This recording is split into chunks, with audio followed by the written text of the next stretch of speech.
हरे Krishna. Class 10 कैसे हैं आप सब लोग। आपका फिर से स्वागत है आपके अपने चैनल ज्ञानकीड़ा में। जैसे कि आपको पता है ज्ञानकीड़ा के प्लेटफॉर्म में चल रही थी पीवाईक्यू की सीरीज। चल रही थी नहीं, मतलब चल रही है पीवाईक्यू की सीरीज, जिसके रिगार्डिंग 2011 से 2018 तक सीबीएसई ने जो भी क्वेश्चन पूछे थे उनके हमने कंप्लीट सॉल्यूशन देखे, और वो भी कैसे, जिसमें 30% जो रिडक्शन हुआ था उसको मैंने मेंशन किया हुआ कि कौन से क्वेश्चन करने हैं कौन से नहीं करने। ठीक है, इससे आपको कोई भी प्रॉब्लम क्रिएट ना हो। अगर आपने वो वीडियोस नहीं देखे, बहुत ही पावरफुल वीडियोस है और बहुत सारे क्वेश्चन उसमें हैं, और क्योंकि ये इंपॉर्टेंट है, CBSE as it is question उठा के इसमें दे देती है। रिपीट होते हैं क्वेश्चन, बहुत ज्यादा रिपीट होते हैं। बार बार कह रहा हूं कि पीवाईक्यू की सीरीज बहुत इंपॉर्टेंट है, कर लो, इसे जरूर करना। ठीक है, अगर 95 लाना चाहते हो, नहीं लाना तो फिर अलग बात है। और अगर आप बेसिक से हो तो आपने क्या करना है, आपने एनसीईआरटी करनी है पहले, उसके बाद पीवाईक्यू की सीरीज और कुछ लेटेस्ट सैंपल पेपर आपने करने हैं, एटलीस्ट 5 तो मिनिमम करने ही करने हैं। और अगर आप स्टैंडर्ड से हो, ठीक है, तो आपने एनसीईआरटी करनी है, एनसीईआरटी एग्जाम्पलर करनी है, और साथ ही साथ में पीवाईक्यू की सीरीज को भी करना है, और फिर कुछ लेटेस्ट सैंपल पेपर। और लेटेस्ट सैंपल पेपर बहुत जल्द तो नहीं, मान के चलो अभी आपके एग्जाम है मई में, है ना, तो अप्रैल या फिर मान के चलो मार्च में जो है हम लोग लेटेस्ट सैंपल पेपर करेंगे। 5 एटलीस्ट मैं ज्ञानकीड़ा के प्लेटफॉर्म में दूंगा, तो सब कुछ मैं देने वाला हूं। बस क्या करना है, समय निकाल के पढ़ना है और अपने सारे फ्रेंड्स में वीडियोस को शेयर करना है। ठीक है, तो आज की वीडियो में हम लोग करेंगे 2019 के पेपर को। ठीक है, मैंने कहा था 11 से लेकर 20 तक का पेपर बताऊंगा आपको, और 11 से लेकर 18 तक हो गया। आज हम करेंगे 19 का पेपर, और 20 का, चाहे आप बेसिक से हो चाहे स्टैंडर्ड से हो, दोनों पेपर ने ऑलरेडी अपलोड कर रखा है मैंने। ठीक है, बेसिक वाला भी कर रखा है, स्टैंडर्ड वाला भी कर रखा है, तो 2020 का ऑलरेडी अपलोड है, 2018 तक हो चुका। तो आज जो है पीवाईक्यू की सीरीज में आखिरी वीडियो है, और हमारे पास सक्सेसफुली हम लोगों ने इस पूरी सीरीज को खत्म कर लिया। बस अब आप जिन बच्चों ने नहीं देखा है वो पूरी वीडियोस को देखे, या डाउनलोड करके रखो, सेव करके रखो अपने फोन पे, जब भी समय मिलता है वीडियो प्ले करो। ठीक है, मूवी तो हम लोग देखते ही हैं, ऐसे आप लोग क्या करो, डाउनलोड करके रख लो, जब भी समय मिले, कहीं मतलब थोड़ा बाहर घूमने को चले गए, कहीं बैठ रहे फ्री टाइम में, ईयरफोन लगाया, कोई भी एक प्ले कर दिया, और कोई भी क्वेश्चन जो है देख लें वहां से। इससे क्या होगा, लगातार आपका टाइम वेस्ट भी नहीं होगा और आपका एक इंटरेस्ट बना रहेगा इसके ऊपर। ठीक है, और एक अलग कॉपी बना के इन सारे पेपर को उसमें सॉल्व कर लेना अच्छे से, टाइमर लगा के, तो ये आपकी बहुत अच्छी प्रैक्टिस हो जाएगी। ठीक है, तो आज करेंगे 2019 के पेपर को। वीडियो को फिर से एंड तक देखना। जिन बच्चों ने कुछ एनसीईआरटी पोर्शन नहीं भी किया वो भी इस वीडियो को देख सकते हैं, क्योंकि मैंने हर एक क्वेश्चन को बहुत डिटेल में बताया है, और जो चीज रिमूव हो चुका है उसको मैंने मेंशन किया हुआ, वो चीज आपको नहीं करनी है। अगर आप चैनल पे नए हैं, चैनल को सब्सक्राइब नहीं किया है, चैनल को सब्सक्राइब कर लें और बेल आइकन को प्रेस करके रखो, क्योंकि वीडियो का नोटिफिकेशन जाएगा। कैसे पता चलेगा आपको कि वीडियो आई है? नोटिफिकेशन बेल आइकन अगर आपने प्रेस करके रखा है तो ही आपको पता चल पाएगा। इसलिए ऐसी कोई वीडियो मिस ना हो, उसे करके रखो प्रेस, और अपने सारे फ्रेंड्स में बताओ ज्ञानकीड़ा के प्लेटफॉर्म में कितना सारा कंटेंट जो है फ्री ऑफ कॉस्ट हम लोग अपलोड कर रहे हैं। अगर आपने एप्लीकेशन को डाउनलोड नहीं किया तो उसके अंदर ही बहुत सारा मटेरियल फ्री ऑफ कॉस्ट भी है, और बहुत सारी चीजें बहुत मिनिमम प्राइस में भी हम लोगों ने कोर्स वहां पर अवेलेबल करा रखा है, तो आप वहां भी उसे चेक कर सकते हो। तो सीधा चलते हैं अब अपने वीडियो की तरफ। चलिए स्टार्ट करते हैं। तो आज हम लोग करने वाले हैं, आज पीवाईक्यू की सीरीज का आखिरी पेपर है। बहुत अच्छा ये सफर रहा आप लोग के साथ, और आप लोग के प्यार की वैसे ही मैं पूरी सीरीज को कंप्लीट कर पाया। अगर आप लोग नहीं देखते तो फिर इसका क्या फायदा होता है ना। तो उम्मीद है जो मैंने मेहनत करी है आप लोग के लिए, और आप इसका अच्छे से फायदा उठा रहे हो, और ये सच में बहुत हेल्प होने वाली है आपके एग्जाम्स में। अभी आपको समझ में नहीं आएगा, है ना, अभी आप प्रैक्टिस करो, लेकिन जब एग्जाम्स हॉल में बैठोगे ना, और जब हर एक क्वेश्चन देखा देखा लगेगा, तो चेहरे में जरूर स्माइल आएगी आपके कि अरे ये पेपर सर ने 2013 में कराया था, अरे ये क्वेश्चन सर ने करा रखा, अरे ये क्वेश्चन एग्जाम्पल का, अरे ये क्वेश्चन एनसीईआरटी का है। सारे क्वेश्चन जो है अपने आप ही आप देख के बता दो कि कौन सा कहाँ का है। बस क्या है, शर्त आपको ज्ञानकीड़ा के मैथमेटिक्स से दीपक सर के साथ कदम से कदम मिला के आगे चलना है, तो सारा काम अपने आप हो जाएगा। ठीक है, तो जिन बच्चों ने सीरीज नहीं देखी, मैं बार बार कहूंगा सीरीज पहले की देख लो समय निकाल के, क्योंकि हमें लगता है कि हम बहुत बिजी है लाइफ में। ठीक है, लेकिन पूरे टाइम को, अगर जब भी रात को सोना, रात को सोने से पहले एक बार पूरे दिन को ना एनालाइज करो कि आपने पूरे दिन भर में क्या किया। सोचो कितने बजे आप सुबह उठे थे, आपने उठने के बाद सबसे इंपॉर्टेंट काम क्या किया, और दिन भर में आप कितना पढ़ा, और आज लास्ट में सोच के देखो कि दिन में हम जितना भी काम करते हैं ना, बहुत कितना हम टाइम वेस्ट करते हैं, ये आपको पता चल जाएगा। तो ये आज से करना, जब भी आप सोओगे तो दिन भर आपने क्या किया इसे ना एक बार याद करके देखना, तो आपको पता चलेगा कि आपका दिनचर्या कैसा रहा। तो जो चीज जहां आपने टाइम वेस्ट किया या जो चीज आपने गलत किया है, वो फिर सोचो कि नेक्स्ट डे ये मैं रिपीट नहीं करूंगा, यहाँ पर मैं इस जगह पर टाइम वेस्ट नहीं करूंगा। वो आप चीजें करो। देखो अपने आप को जो है ना बहुत ज्यादा नियमित कर लो, क्योंकि बिना डिसिप्लिन के, बिना रूल्स एंड रेगुलेशन के जो है लाइफ ना सही से नहीं चल पाती, क्योंकि हमें जरूरी है, हमें रूल्स एंड रेगुलेशन अप्लाई करना लाइफ के अंदर कि कब क्या करना है और कैसे कैसे आगे बढ़ना। ठीक है, सबसे पहले ये बात है, सबसे पहले सोचो कि आपको आपका गोल क्या, पहली चीज ये होना चाहिए गोल क्या है। ठीक है, तो पहले गोल सेट कर लिया। दूसरी बात ये चेक करो कि आप हो कहां पर। जैसे मान के चलो मैं एग्जांपल देता हूं, आपको 15 चैप्टर करने हैं एग्जाम्स बोर्ड में एनसीईआरटी के, ठीक है। अब 15 चैप्टर आपका गोल हो गया, ठीक है, टोटल एनसीईआरटी खत्म करनी है। आप कहां पर हो, कौन से चैप्टर में हो, ठीक है, मान लो फर्स्ट चैप्टर में हो, तो कितना करना है वो पता चल के 4 चैप्टर करना है, और कितने दिन बचे हैं, तो जाएंगे करेंगे कैसे, ये क्वेश्चन अपने आप से डेली रात को सोने से पहले किया करो। तो एक नई ताकत मिलेगी, हर दिन नया सवेरा होता है, नई अपॉर्चुनिटी होती है, तो हर दिन को मिस ना करते हुए एकदम उत्साह के साथ, एनर्जी के साथ हमें चीजों को आगे करना चाहिए, ठीक है। तो 2019 का पेपर रहने वाला है, और 2020 का चाहे आप बेसिक से हो चाहे स्टैंडर्ड अपलोड कर रखा है, तो वो आप देख सकते हो। तो आज बिल्कुल लास्ट है इस सीरीज का, फिर नई चीज लेके आएंगे आप लोग के लिए, ठीक है। कमेंट करके बताना कि आपको क्या क्या नीड है अब, और क्या आप लोग चाहते हो, तो मैं कोशिश करूंगा कि वही लाने के लिए आपको, क्योंकि मैं नहीं चाहता कि कोई भी ऐसा रहे टॉपिक जो ना आपको समझ ना आता हो। मैं चाहता हूँ हर एक चीज आप बताओ, क्या आपको वीडियो चाहिए, मैं सारा कुछ लाके आपको दूंगा, ठीक है। लेकिन आप बताओ कमेंट बॉक्स में कि आपको चाहिए, ठीक है। अब हम चलते हैं, थोड़े से इंस्ट्रक्शन फटाफट से देख लेते हैं। जनरल इंस्ट्रक्शन है, सारे क्वेश्चंस कंपलसरी हैं, और 30 क्वेश्चन पूछे जाएंगे इस पेपर में, 4 सेक्शन में डिवाइड है, तो परंपरा चलता आ रहा है। सेक्शन ए में 6 क्वेश्चन होंगे 1 मार्क्स के, बी में 6 क्वेश्चन 2 मार्क्स के, है ना, और सी में 10 क्वेश्चन 3 मार्क्स के, और डी में 8 क्वेश्चन है 4 मार्क्स के। और कुछ बीच बीच में चॉइसेस दे रखी हैं आपको सेक्शंस में, वो बता रखा है इसने। और कैलकुलेटर का इस्तेमाल जो है वो टीचर के लिए टीचर कर सकते हैं, बच्चों के लिए परमिशन नहीं है उसकी। तो अगर आप इस वीडियो को देखते हो करोगे तो आपको बिल्कुल कैलकुलेटर इस्तेमाल नहीं करना है, अपने सब चीज खुद सॉल्व करनी है, ठीक है। लेकिन टीचर कर सकता है, मैं कर सकता हूँ, ठीक है। चलते से एक्सरसाइज, ये आपके स्क्रीन के ऊपर सेक्शन है। Question number 1 to 6 carry 1 marks question. पहला क्वेश्चन कह रहा है वो right the discriminant of the quadratic equation this. ये क्वाड्रेटिक इक्वेशन जो है हमारे पास का डी की वैल्यू लिखनी है, डिस्क्रिमिनेंट लिखना है, ठीक है। क्या होता है डिस्क्रिमिनेंट, आपको पता है डिस्क्रिमिनेंट क्या होता है, वो होता है बी स्क्वायर माइनस में 4ac, ठीक है। कोई भी क्वाड्रेटिक इक्वेशन जो होती है ax स्क्वायर प्लस में bx प्लस में c के वो फॉर्म पे होती है, ठीक है। तो पहले हमें इसी फॉर्म पे से कन्वर्ट करना पड़ेगा। तो ये a प्लस बी का होल स्क्वायर क्या होता है गाइस, a का स्क्वायर होता है प्लस में होता है b का स्क्वायर, और फिर प्लस में आता है 2ab, 2 into a into B आता है, और में क्या होगा ये 2 5 10x माइनस में 2 3 कितना हो गया 6 हो जाएगा। तो हो जाएगा x का स्क्वायर प्लस में ये हो जाएगा आपका 25 प्लस में 5 हो जाएगा 10x, बराबर में कितना हो जाएगा 10x माइनस में 6, 10x से 10x खत्म हो गया, तो x स्क्वायर प्लस में 25 और ये तरह के प्लस में 6 बराबर कितना हो गया 0 हो जाएगा। तो हो जाएगा x स्क्वायर और प्लस में 25 में 6 31 इक्वल टू 0। तो ये हमारा निकला क्वाड्रेटिक इक्वेशन, ठीक है। हम देख सकते हैं अगर मैं कंपेयर करूं उसको इससे, तो यहाँ पर a की वैल्यू कितनी आ गई, a क्या होता है जो x स्क्वायर के साथ है, तो x स्क्वायर के साथ कुछ नहीं है 1 मान लेंगे, ठीक है। b क्या होता है जो x के साथ होता है, x के साथ x है ही नहीं तो 0 हो गया। तो c क्या होता है कांस्टेंट कितना रहेगा 31। हमें निकालना d क्या होता है b स्क्वायर माइनस में 4 इंटू a इंटू सी निकालना है। तो b स्क्वायर 0 का स्क्वायर माइनस में 4 इंटू a कितना है 1 और c कितना है 31 हो गया, ठीक है। तो 0 हो गया माइनस से 4 1 जा 4 4 3 12, तो आगे यहाँ पर कितना माइनस का 124 जो है वो d की वैल्यू निकल के आ जाएगी, ठीक है।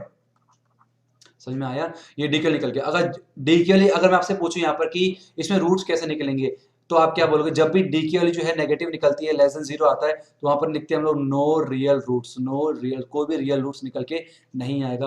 अगर डी 0 के बराबर होता तो क्या आता है 2 इक्वल रूट्स आता है ना, ये 2 इक्वल रूट से नेचर ऑफ द रूट्स भी बोलते हैं। और अगर डी के लिए 0 से बड़ी होती है तो क्या आता है 2 डिस्टिंक्ट रूट, 2 अलग अलग रूट्स आता है हमारे पास। तो ये डी के मदद से हम लोग नेचर भी बता सकते हैं, कभी कभी क्वेश्चन में नेचर भी पूछता है, इसलिए मैंने आपको ये बता दिया।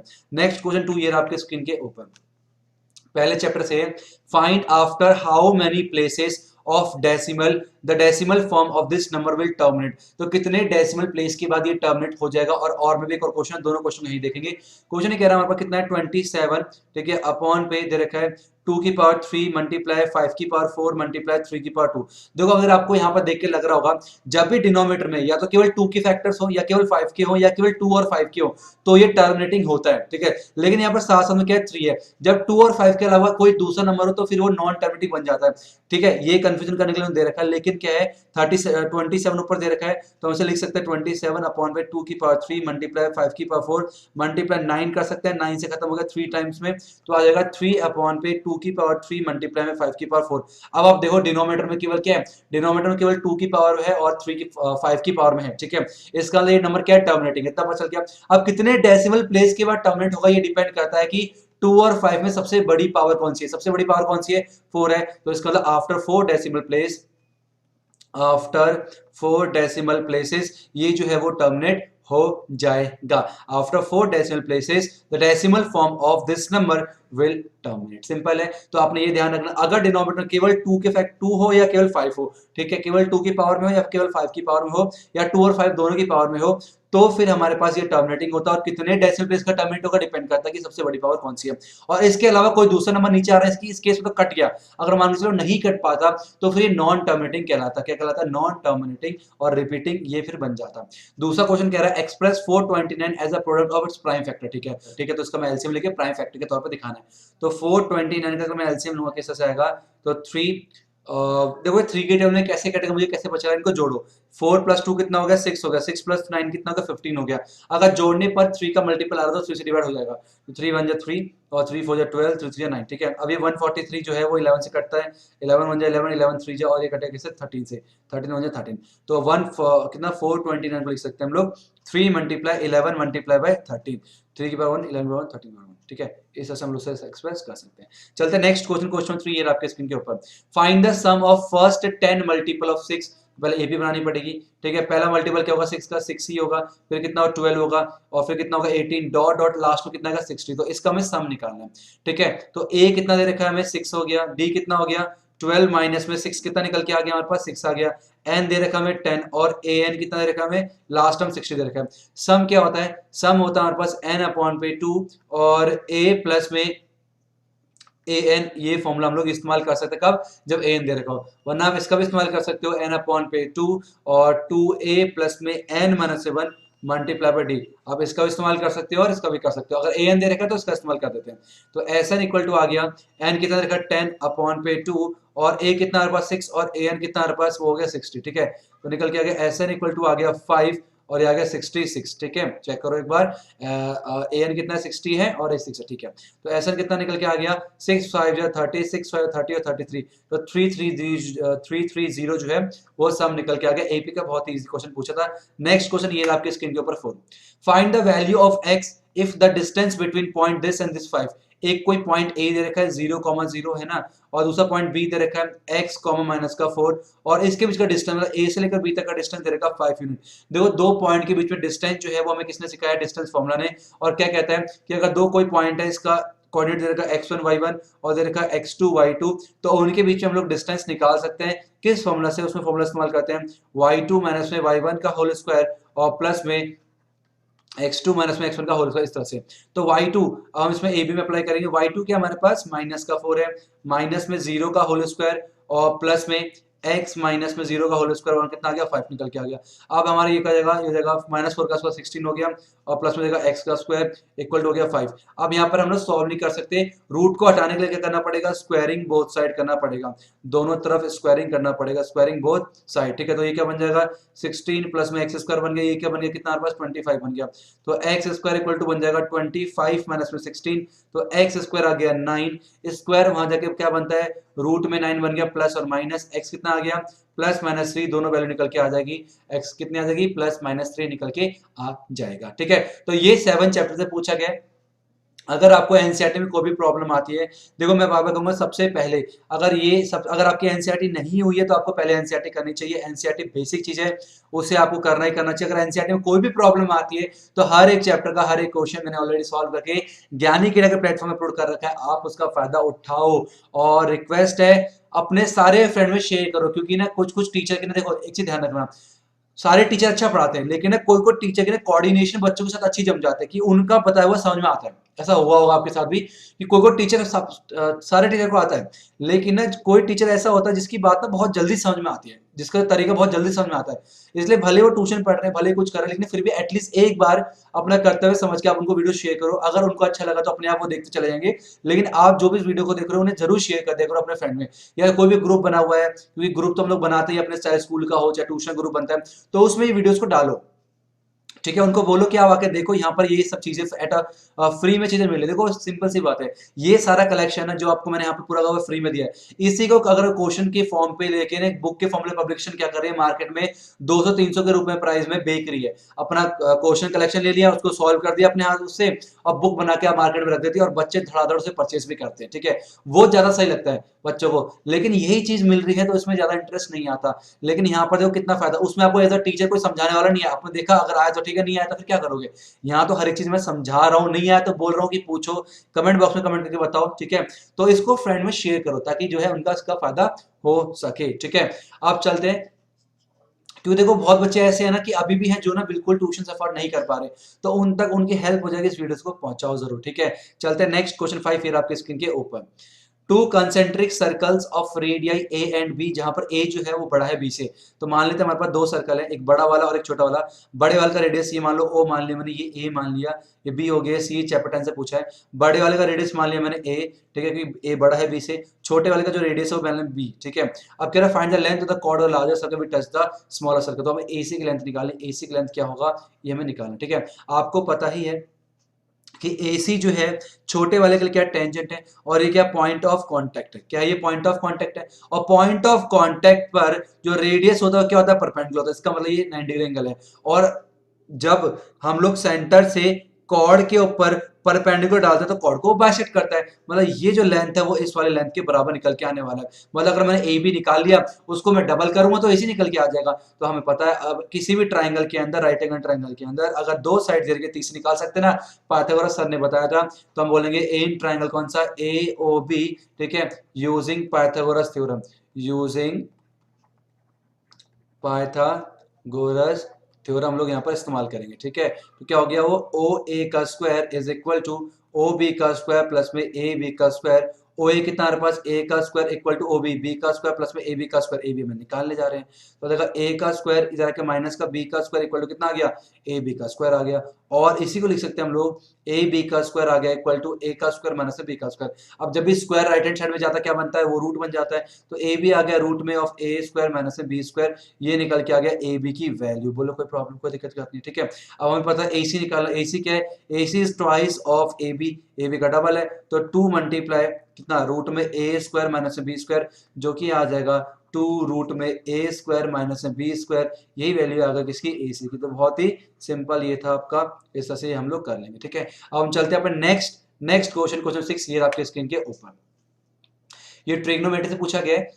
इन द गिवन फिगर PS दे रखा है 3, PS 3 दे रखा है, और QS दे रखा है 4, और PRQ थीटा दे रखा है, PRQ थीटा दे रखा है, और PSQ 90 है, और PQ परपेंडिकुलर है RQ के ऊपर, PQ पर, ठीक है, और RQ दे रखा है 9। हमें tan थीटा निकालना। देखो tan थीटा हम तभी निकाल पाएंगे, देखो tan थीटा क्या होता है, अगर बात करूं tan थीटा की, तो tan थीटा जो होता है वो होता है P अपॉन पे B होता है। तो tan theta equal to P कितना हमारे पास, इस वाले ट्राइंगल के अंदर P, तो ये हो गया PQ हो गया, तो PQ अपॉन B कितना हो गया RQ, ये हो गया, ठीक है। अब तो tan थीटा निकल, तो हमें PQ चाहिए होगा। अब देखो PQ कैसे निकाले, PQ जो है इस वाले ट्राइंगल से रिलेटेड है, और इस ट्राइंगल के अंदर ये 90 डिग्री राइट एंगल ट्राइंगल है, दो साइड देगा, तीसरा निकाल सकते हैं, बहुत बढ़िया काम हो गया। तो इन ट्राइंगल कौन सा, PQS, फिर से वही यूजिंग पाइथागोरस थ्योरम, ठीक है, यूजिंग पाइथागोरस थ्योरम। हम बोल सकते हैं कि सबसे बड़ी साइड का स्क्वायर बराबर में होता है बाकी दो छोटे साइड के स्क्वायर को जोड़ने के बराबर, ठीक है। तो आ गया PQ का स्क्वायर इक्वल टू आ गया 3 का स्क्वायर प्लस में 4 का स्क्वायर। तो PQ का स्क्वायर इक्वल टू आ गया 9 प्लस में 16। तो PQ का स्क्वायर आ गया कितना, 25। स्क्वायर वहां जाके क्या बन जाएगा, रूट में 25, और PQ कितना आ गया, 5 सेंटीमीटर निकल के आ जाएगा, ठीक है। नेगेटिव वैल्यू हम लोग ले नहीं सकते, प्लस माइनस में आएगा, नेगेटिव क्यों नहीं ले सकते, क्योंकि लेंथ कभी भी नेगेटिव नहीं होती, ठीक है। तो काम बन गया अपना। तो अपना काम कैसे बन गया, tan थीटा निकाला था, तो tan theta equal to PQ कितना है, अभी निकाला हमने 5, और अपॉन पे RQ कितना है 9, तो 5 अपॉन पे 9 जो है tan थीटा की वैल्यू निकल के आ गई। बहुत ही सिंपल। अब हम चलते हैं अपने इसमें और में भी दे रखा, और को देख लेते हैं क्या कह रहा है। कह रहा है अगर tan अल्फा दे रखा है हम लोग को, अगर tan अल्फा दे रखा है 5 अपॉन पे 12, तो sec अल्फा कितना होगा, sec अल्फा कितना होगा ये हमें निकालना। तो सिंपल सा पता हमें देखो यहाँ पर दो तरीके करने के, दोनों तरीका देख सकते हो। पहला तरीका ये है कि आपको पता है 1 प्लस में tan स्क्वायर अल्फा जो है वो sec स्क्वायर अल्फा के बराबर होता है, ठीक है। तो हो जाएगा sec square alpha equal to हो जाएगा 1 प्लस में 5 अपॉन पे 12 का स्क्वायर, ठीक है। तो आ जाएगा sec square alpha equal to हो जाएगा 1 प्लस में 25 अपॉन पे 144। एलसीएम लेके सॉल्व करेंगे, आएगा 144 प्लस में 25 अपॉन पे 144, जो कि आ गया 169 अपॉन पे 144 आ गया। तो आ गया sec square alpha equal to हमारे पास 169 अपॉन पे 144। स्क्वायर वहां जाके क्या बनता है, रूट बन जाता है, तो बन गया रूट में 169 को 13 अपॉन पे 12 का होल स्क्वायर लिख सकते हैं, स्क्वायर से रूट खत्म हो जाएगा हमारे पास। तो सेक अल्फा इक्वल टू कितना आ गया 13/12 निकल के आ जाएगा। बहुत ही सिंपल तरीके से ये मैंने आपको बताया। दूसरा तरीका क्या है वो देखो, दूसरा तरीका ये है कि हमें दे रखा है टेन अल्फा कितना हो गया 5/12 हो गया। 10 होता है पी अपॉन में बी, तो एच निकाल लो, एच कितना आएगा एच स्क्वायर इक्वल टू होता है पी स्क्वायर प्लस में बी का स्क्वायर, तो हो जाएगा 5 का स्क्वायर प्लस में 12 का स्क्वायर, जो कि हो गया 25 प्लस में 144, ठीक है, जो कि आ गया एच स्क्वायर इक्वल टू 169। तो एच कितना आ जाएगा वो 30 निकल के आ जाएगा। और सेक अल्फा क्या होता है, सेक मतलब होता है पापा बोले पप्पू हरी हरी बोल, ठीक है, तो h अपॉन में b होता है। तो अगर 13 अपॉन में b कितना हमारे पास, b की वैल्यू कितनी है 12 दे रखी है, तो ऐसे भी आंसर निकाल सकते हो, दोनों जो आपको ठीक लगे, ठीक है। तो कौन सा तरीका सही है, फर्स्ट और सेकंड कमेंट बॉक्स में लिख के मेरे को बताना किस से आप करना प्रीफर करोगे। अब चलते हैं अपने next section, section number B की तरफ। ये आपकी स्क्रीन के ऊपर कह रहा है 7 से 12 जो है 2 मार्क्स का क्वेश्चन है, और पहला क्वेश्चन 7 क्या कह रहा है, points a b c d are vertex of parallelogram abcd, find the value of a and b। तो ए दे रखा है, ये बी दे रखा है हमारे पास, ये सी दे रखा है और डी दे रखा है। ए दे रखा है हम लोग कितना है 3,1 है ना, और बी दे रखा है 5,1, और सी दे रखा है a, b, और डी दे रखा हमें 4,3 दे रखा, ठीक है। फिर कहता है find the value of A and B, A और बी की वैल्यू निकालनी है, ठीक है, ओके। अच्छा आपको पता है ये अगर मैं ओ मान लूं, ये ए सी क्या है डायगोनल है, और बी डी क्या है डायगोनल है, तो डायगोनल क्या करते हैं, डायगोनल जो है बाइसेक्ट कर रहे होता है। बाइसेक्ट का मतलब क्या होता है, दो इक्वल पार्ट्स डिवाइड कर रहे हैं, मतलब ये लेंथ इसके बराबर होगी, ये वाली लेंथ इसके बराबर, मतलब ओ जो है मिड पॉइंट है एसी का भी, और ओ मिड पॉइंट है बीडी का भी, क्लियर है तक, ठीक है। अब क्या करेंगे हम लोग, अब हम यहाँ पे लिखेंगे, मान लेते हैं ओ के जो कोऑर्डिनेट्स है ना वो मान लें हम लोग x, y हम लोग मान लेते हैं, ठीक है। अब आपको पता है कि हम लिखेंगे O is mid point of किसका, मिड पॉइंट ऑफ AC। अगर मिड पॉइंट है इसका मतलब यहाँ पर हम मिड पॉइंट लगा सकते हैं सेक्शन फॉर्मूला का। सेक्शन फॉर्मूला क्या कहता है, अगर कोई दो कोऑर्डिनेट्स यहाँ पर x1 y1 और x2 y2 दे रखा है, और बीच में हमारे पास क्या x, y है, तो x क्या होता है, x इक्वल टू होता है x1 प्लस में x2 अपॉन पे 2 होता है, और y क्या होता है, y होता है y1 प्लस में y2 अपॉन पे 2 होता है। x कितना हमारे पास, x हमें निकालना है, और x1 कितना है, x1 दे रखा है 3, ठीक है, और प्लस में x2 कितना है a अपॉन पे कितना आ गया 2 निकल के आ गया, क्लियर है। और y कितना आ गया, y निकल के आ गया y1 प्लस y2, तो 1 प्लस में b अपॉन पे 2 निकल के आ गया, क्लियर है यहाँ तक। इसको अभी हम लोग यहीं पर छोड़ देते हैं, ठीक है। अब पेन को चेंज करते हैं। अब आपको पता जिस तरह से o जो है AC का मिड पॉइंट हुआ, ऐसी o BD का भी मिड पॉइंट है, तो यहाँ पर लिखेंगे also o is mid point of किसका, BD का भी, ठीक है। तो अब जो है हम लोग पॉइंट्स को चेंज कर देते हैं, इरेजर लेके इसको हटाया, ठीक है, इसको हटा दिया। अब हम क्या करेंगे, अब एक काम करते हैं, इसको हमने मान लिया x1 y1, और ये हो गया आपको x2 y2, कोई प्रॉब्लम की बात नहीं है, ठीक है। तो x इक्वल टू क्या हो जाएगा, तो x इक्वल टू हो जाएगा 4 प्लस में 5 अपॉन पे 2, और y कितना हो जाएगा, y हो जाएगा 3 प्लस में 1 अपॉन पे 2। यहाँ से आ गया x कितना आ गया 9 अपॉन पे 2 आ गया, और y कितना आ गया वो 4 अपॉन पे कितना निकल के आ गया 2 निकल के आ गया। अब ये भी x और y की वैल्यू, ये भी x और y की दोनों कंपेयर कर सकते हैं, बिल्कुल कर सकते हैं, दोनों को कंपेयर कर देते हैं। तो हमें पता चला, ये मान लो ये 1 मान लिया मैंने, और ये सेकंड मान लिया, कंपेयर कर दोनों को, तो क्या निकल के आया कि 3 प्लस में a अपॉन पे 2, ठीक है, ये वाला किसके बराबर होगा 9 अपॉन 2 के बराबर, इससे खत्म हो गया, a आ गया 9 माइनस में 3, तो a के लिए आ गई 6, ठीक है। अब ऐसे ही हम लोग b निकाल सकते हैं, तो 1 प्लस में b अपॉन 2 किसके बराबर है, y की वैल्यू कितनी आई है 4 अपॉन 2, तो 4 अपॉन 2 के बराबर, 2 से 2 कैंसिल, तो b आ जाएगा 4 माइनस से 1, b कितना आ गया 3 निकल के आ गया, तो 6 और 3 जो है a और b की वैल्यू निकल के आ गई 6,3। ये हमें करना था, बहुत सिंपल तरीके से मैंने आपको बताया। आई होप आपको समझ में आ गया होगा। अगर आपको वीडियो अच्छी लग रही है फिर वीडियो को लाइक करते चले, अगर चैनल को सब्सक्राइब नहीं किया चैनल को सब्सक्राइब भी करें, और अगर ज्ञानी क्रीड़ा के एप्लीकेशन के बारे में अगर आपको नहीं पता तो जाके एप्लीकेशन को डाउनलोड करो प्ले स्टोर से, बहुत सारी चीजें हैं उसमें, फ्री ऑफ कॉस्ट भी है, और बहुत सारे हम लोगों ने मटेरियल उसके अंदर आने वाला है, तो आप उसे डाउनलोड करके रखो, क्योंकि वो जितने मटेरियल्स होंगे और उसमें कुछ फ्री ऑफ कॉस्ट है, और कुछ ऐसे जो कि बहुत ही ऐसे प्राइस में कि फ्री ही मानो वो आपको मिल जाएंगे उसके अंदर, तो एक बार जाके जरूर विजिट करना। अब हम कह रहे हैं, और में एक और क्वेश्चन दे रखा है, वो क्या कह रहा है, कह रहा है P and Q trisect the line segment joining A and B। दो पॉइंट है हमारे पास, A दे रखा है कितना माइनस का 2,0 चाहिए, और B दे रखा है हम लोग को कितना 0,8 दे रखा है, ठीक है। और दो पॉइंट आया P और Q, और इस तरह से आए कि ट्राइसेक्ट कर रहे हैं, ट्राइसेक्ट का मतलब 3 भागों में बांट रहे हैं, और P जो है A के पास है, ठीक है, तो 3 भाग बांट रहे, ये हो गया P मान लेते हैं, और ये वाला पॉइंट आ गया Q आपके पास, ठीक है। इस तरह से पॉइंट आ गया। Find the coordinates of P और क्यू निकालना, बहुत सिंपल क्वेश्चन है। देखो ध्यान से, तीनों ट्राइसेक्ट का मतलब है जितना पोर्शन ये है उतना ये है उतना है, तीनों इक्वल पोर्शन है, ठीक है। इसका कहना मतलब जितना यहाँ पर अगर एक पोर्शन है तो यहाँ पर कितने पोर्शन है, दो पोर्शन है, तो 1:2 हो गया। इससे पहले कितने पोर्शन है, दो, और इतना ये बाद में कितना है, एक पोर्शन, तो ये डिवाइड कर रहा है कितना, 2:1 को डिवाइड कर रहा है। ये P कितने में डिवाइड कर रहा है, 1:2 में, और Q डिवाइड कर रहा है 2:1 में, ठीक है। अब देखो ध्यान से, अब एक काम करते हैं, अब ये दे रखा है x1 y1 और ये दे रखा है हमारे पास x2 y2, ठीक है। ये हो गया हमारे पास m1, ये हो गया हमारे पास m2। क्या P के कोऑर्डिनेट्स निकाल पाओगे, जरूर निकालेंगे सेक्शन फॉर्मूला से। तो हमें पता है सेक्शन फॉर्मूला क्या कहते हैं, वो अगर मान लो P के कोऑर्डिनेट्स दे रखे हैं x, y मान लेते हैं, ठीक है। तो हमें पता है x इक्वल टू क्या होता है, वो होता है m2 x1 और प्लस में m1 x2 और अपॉन पे m1 प्लस में m2 होते हैं, ठीक है। तो x कितना हो जाएगा, m2 कितना हमारे पास हो जाएगा 2 इंटू पर x1 कितना हो गया -2 प्लस में m1 कितना हो गया 1 इंटू x2 कितना हो गया 0 अपॉन पे m1 प्लस में m2 हो गया 1 प्लस में 2 हो जाएगा, ठीक है। तो x आ गया -4 और प्लस में 0 अपॉन पे कितना 3, तो x निकल के आ गया हमारे पास, x इक्वल टू आ गया -4 अपॉन पे 3 वैल्यू निकल के आ गई इसकी, ठीक है। सारी वैल्यू चेक कर लेंगे फटाफट से। 2 इंटू पर -2 और 1 इंटू पर 0, तो -4 अपॉन 2 प्लस, ठीक है। ओके, अब इसी तरह से हमारे पास क्या है, y निकालेंगे। y क्या होता है, y इक्वल टू हमारे पास m2 y1 प्लस में m1 y2 अपॉन पर m1 प्लस में m2 होता है, ठीक है। तो y कितना निकल के आ गया, वो हो जाएगा m2 कितना हो गया 2 इंटू y1 कितना हमारे पास 0 और प्लस में m1 कितना हो गया 1 और y2 कितना हमारे पास 8 हो गया अपॉन पे m1 प्लस में m2 मतलब हो गया 2 प्लस में 1, तो y कितना आ जाएगा, y आ जाएगा 8 अपॉन पे 3 निकल के आ जाएगा। तो इसका मतलब हमारे पास क्या हुआ, इधर ले लो, इसे अगर हम मिटा दें, इसे हटाओ भी, ठीक है। तो ये जो पॉइंट्स निकल के आया वो कितना निकल के आया, -4 अपॉन पे 3 8 अपॉन पे 3 जो है वो P के कोऑर्डिनेट्स निकल के आ गए, ठीक है। अब P निकल के आ गया हमारे पास, अब इसे भूल जाओ सब चीजों को, ठीक है। अब इसे भी हटाओ, नहीं इसे नहीं हटाओ, इसे वैसे रखो x1 y1, ठीक है।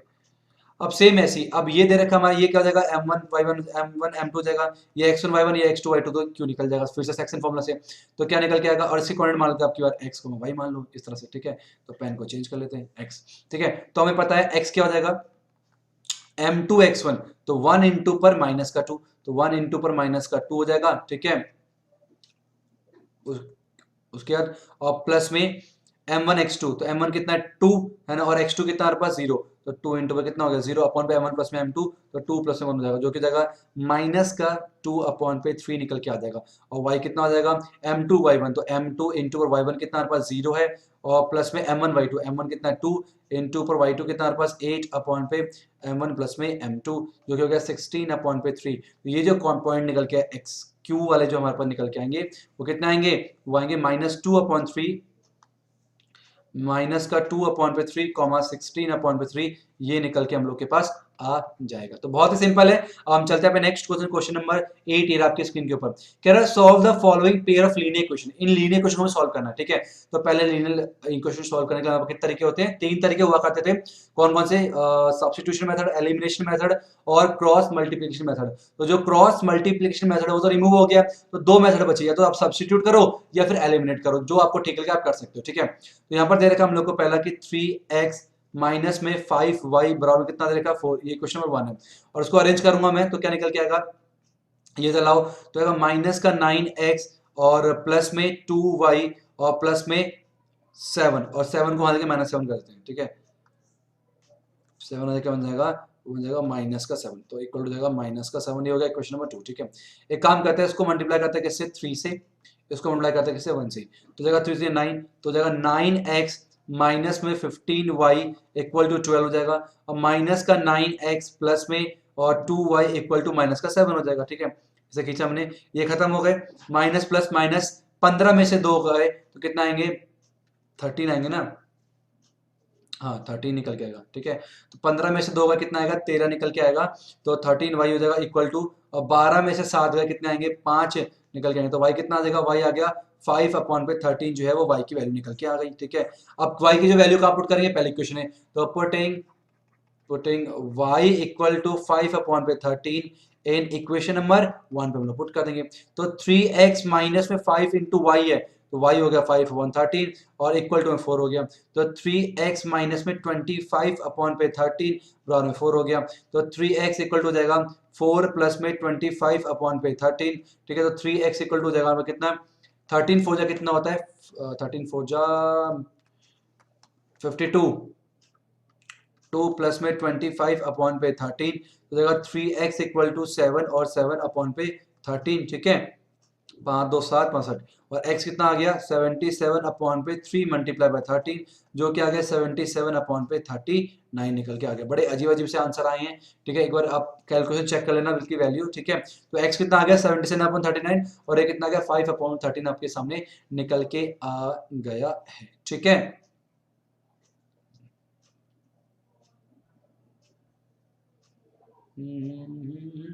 चलते नेक्स्ट क्वेश्चन, क्वेश्चन 9 ये आपके स्क्रीन के ऊपर कह रहा है if HCF of 65 and 117 is expressible in the form of this and this, then n की क्या वैल्यू होगी। मतलब इसका जो HCF है, किसका HCF 65 और 117 का जो HCF है उसको इसके बराबर लिख सकते हैं, इसके टर्म पे लिख सकते हैं, मतलब बराबर लिख सकते हैं, तो n की क्या वैल्यू होगी। चलो पहले HCF निकाल लेते हैं। तो 65 तो 165 का एलसीएम लेते हैं पहले, ये हो जाएगा कितना 5 1 5 है ना, 5 1 5 5 1 5 बताओ वही 5 1 5 5 से 15, ठीक है, और 13 बन जाएगा, ठीक है 13, तो 65 को लिख सकते हैं हम लोग 5 मल्टीप्लाई बाय 13, ठीक है। अब 117 को ले लेते हैं, 7 8 9 3 से 3 3 जा 9 3 9 27, 3 1 जा 3 और 3 3 जा 9 और 13 1 जा 13, तो आ गया 117 को लिख सकते हैं हम लोग कैसे 3 मल्टीप्लाई बाय 13, ठीक है। अब ये कितना कॉमन एचसीएफ का लगा था हाईएस्ट कॉमन फैक्टर, तो कितना कॉमन 13 है, तो एचसीएफ कितना निकल के आ गया 13 निकल के आ गया। अब इन्होंने बोलता जो एचसीएफ है उसको इस फॉर्म पे लिख सकते हैं, मतलब 13 को लिख सकते हैं कैसे 65n माइनस 117 लिख सकते हैं, तो हो जाएगा 13 प्लस में 117 इक्वल टू हो जाएगा 65n और 7 3 10 1 2 3 130 इक्वल टू 65n, और n कितना आ गया 130 अपॉन पे 65 आ गया, जो कि हो जाएगा 65 1 जा 65 2 जा, तो n की कितनी आ गई 2 निकल के आ गई। बहुत ही सिंपल क्वेश्चन, ये आपके फर्स्ट चैप्टर से पूछा गया था। इसके और में एक और क्वेश्चन दे रखा, वो देखते हैं फटाफट से। कह रहा on a morning walk 3 person step out together and their step measure 30 36 and 40, what is the minimum distance each should walk, show that each can cover the same distance in complete step। देखो यहां पर जो है ना, मैंने आपको एक question अलग से बता रखा कि way to find HCF, way to find LCM, कहां पर एलसीएम निकालते हैं कहां पर एचसीएम निकालते हैं आपको पता होना चाहिए। आपको देखते ही पता चल गया होगा कि यहां पर क्या निकालना है एलसीएम निकालना है। किन किन बच्चों को देखते ही पता चल गया यहां पर एलसीएम निकालना, कमेंट करके जरूर बताएंगे। देखो सिंपल सी बात है, जो भी गिवन वैल्यू दे रखी है अगर आंसर उससे बड़ा आता है तो एलसीएम निकालते हैं, और जो भी गिवन वैल्यू दे रखी है अगर आंसर उससे छोटा निकलने वाला है तो एचसीएफ निकालते हैं। आपको तो 30 36 और 40, अब बंदे चल रहे हैं और कह रहा चलते चलते कहां पर खत्म करेंगे कि यहां पर इक्वल क्या हो, सेम डिस्टेंस कवर हो, सेम डिस्टेंस कवर हो, ठीक है। तो इसका मतलब जाहिर सी बात है अगर चलना स्टार्ट कर रहे हैं तो इन जो पहले एक स्टेप में 30 चलते हैं, तो अगर बंदा चल रहा है तो आंसर जो आने वाला है वो बड़ा आने वाला है, तो एलसीएम निकालेंगे। सिंपल है, इस तरह से आपको करना है, तो एलसीएम निकालना है। तो 30 को लिख सकते हैं हम लोग, 30 को लिख सकते हैं कैसे 2 मल्टीप्लाई 3 मल्टीप्लाई 5, ठीक है ओके। और 36 को लिख सकते हैं हम लोग कि 2 मल्टीप्लाई 3 मल्टीप्लाई 3, तो 2 2 जा 4 4 3 जा 2 जा 4 12 12 36, ठीक है। और 40 को लिख सकते हैं हम लोग 2 मल्टीप्लाई 2 मल्टीप्लाई 5, इसलिए लिखते हैं 40 को, तो ये हो गया यहाँ पर कितना 2 की पावर 1 इंटू पर 3 की पावर 1 इंटू पर 5 की पावर 1 हो गया। ये कितना हो गया 2 की पावर 2 मल्टीप्लाई 3 की पावर 2 हो गया, यहाँ कितना हो गया 2 की पावर 3 हो गया मल्टीप्लाई 5 की पावर कितना 1 हो गया। अब एलसीएम क्या होता है लोएस्ट कॉमन मल्टीपल, तो एलसीएम कैसे निकालोगे पता ना, एलसीएम कैसे निकालोगे एक मिनट, तो देखो एलसीएम कैसे निकालते हैं, 2 यहां पर भी यहां पर लेते हैं सबसे बड़ा वाला, तो 2 की पावर 3 ले लेंगे, तो आ जाएगा 2 की पावर 3 मल्टीप्लाई में 3 यहां पर भी है सबसे बड़ा 3 कौन सा ये वाला है, तो 3 की पावर 2 आ गया और 5 तो 1 है, इस तरह से। तो 2 की पावर 3 होता है 8, 3 की पावर 2 कितना होता है 9 और ये हो गया 5, ठीक है। 9 8 5 से कितना हो गया 40, 8 5 से 40 इंटू पर 9 9 for 36, तो 360 जो है हमारे पास एलसीएम निकल के आया। इसका मतलब क्या होगा, what is minimum distance E should walk, तो 360 सेंटीमीटर जो है मिनिमम उनको वॉक करना पड़ेगा, तो फिर क्या होगा सारे कंप्लीट स्टेप में खत्म कर पाएंगे। अब चलते हैं अपने नेक्स्ट क्वेश्चन, क्वेश्चन 10 ईयर आपके स्क्रीन के ऊपर। और डाइस इज थ्रोज, एक डाई को फेंका गया है तो क्या क्या आउटकम्स आ सकते हैं, एक पासे को फेंकने पर 1 और 2 3 4 और 5 और 6 निकल के आता है एक पासे को फेंकने पर। कह रहा है क्या कहते हैं प्रोबेबिलिटी निकालनी है किसकी, एक कंपोजिट नंबर की, ठीक है, किसकी निकालनी है कंपोजिट नंबर की। तो आपको पता होना चाहिए कौन कौन नंबर कंपोजिट होते हैं, ये ध्यान रखना। कंपोजिट नंबर कौन कौन से होते हैं, जो प्राइम नंबर नहीं होते, ठीक है, जो प्राइम नंबर नहीं होते वो कंपोजिट नंबर होते हैं, या फिर ये कह सकते हैं जिनके 2 से ज्यादा फैक्टर हो वो कंपोजिट होते हैं। और एक चीज ध्यान रखना, नोट करके रख लो, 1 जो है प्राइम नंबर भी नहीं होता और ना ही कंपोजिट होता है। दोबारा बोल रहा हूं मैं, one is neither a composite number, one is neither a, ये बहुत इंपॉर्टेंट है, इसे याद रखना, ये फंसाने के लिए, नाइदर कंपोजिट नंबर और नॉर अ प्राइम नंबर। तो वन ना तो कंपोजिट है और ना ही प्राइम नंबर है, दोनों कैटेगरी में नहीं आता वन, ठीक है। तो कंपोजिट नंबर कितने हुए, कंपोजिट नंबर आपके हुए 4 हुए और 6, तो 2 हुए, तो 2/6 कितना आ गया, 1/3 निकल के आ गया। अब प्रोबेबिलिटी निकालने की प्राइम नंबर की, तो प्राइम नंबर कौन से होते हैं, जो या तो खुद के टेबल में है या फिर वन में है, तो जो कौन कौन से हैं, 2, 3 और 5, तो 3/6 जो क्या गया 1/2 निकल के आ गया, ये आपको ध्यान रखना पड़ेगा। चलते हैं अपन नेक्स्ट क्वेश्चन, क्वेश्चन नंबर 11, ये आपकी स्क्रीन के ऊपर। Using completing the square method show the equation has no solution. Completing the square method जो है वो आपके सिलेबस से रिमूव हो चुका है, बहुत पहले एनसीईआरटी में टॉपिक रहा ही नहीं, डिलीट ही हो गया ये हमेशा के लिए, ठीक है। तो नेक्स्ट चल रहा है क्वेश्चन 12, ये आपकी स्क्रीन के ऊपर। Card number 7 to 40 were put in a box. Poonam select a card at random. What is the probability that Poonam select a card multiple of 7? ठीक है, तो 7 से लेकर 40 तक, 7 से लेकर 40 तक के बीच में हमें पहले मल्टीपल ऑफ 7 निकालने पड़ेंगे, फेवरेबल कितने हैं, तो मल्टीपल ऑफ 7 कौन कौन से होंगे, तो मल्टीपल ऑफ 7 अगर हमको निकालना, तो 7 खुद का एक हो गया, 7 और 14, फिर 21, फिर 28, फिर 35 और उसके बाद 42 तो ले नहीं सकते, तो ये नंबर हमारे पास है, कितने हुए, 1 2 3 4 5, तो टोटल कितने हो गए, टोटल हो गया यहाँ पर 5 हो गए, ठीक है।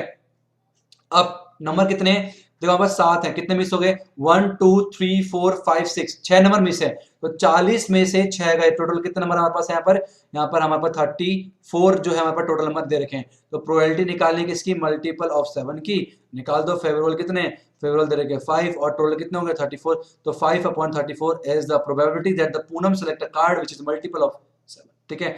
नेक्स्ट चलते हैं अपन next section, section number C, ये आपकी स्क्रीन के ऊपर। तो सेक्शन सी कह रहा है question number 13 to 22 carry 3 marks each, और क्वेश्चन 13 है हमारे पास, तो 13 से लेकर 22 तक हमारे पास 3 मार्क्स के क्वेश्चन रहने वाले हैं। तो पहला क्वेश्चन 13 कह रहा है the perpendicular from A on side BC, तो ऑफ ट्राइंगल एबीसी, तो एक ट्राइंगल है हमारे पास ए बी और सी, और ए से बीसी के ऊपर परपेंडिकुलर खींचा जा रहा है, ठीक है, और जो कि मीट कर रहा है कहां पर, डी पॉइंट पे। फिर कह रहा है इस तरह से BD equal to 3 of CD है, तो बीडी जो है वो 3 गुना है सीडी के, और हमें ये प्रूव करना है, ठीक है। ओके, तो जो भी ये जो क्वेश्चन है चैप्टर नंबर 6 से दे रखा है हम लोग को, ठीक है, 6.5 है पाइथागोरस थ्योरम से।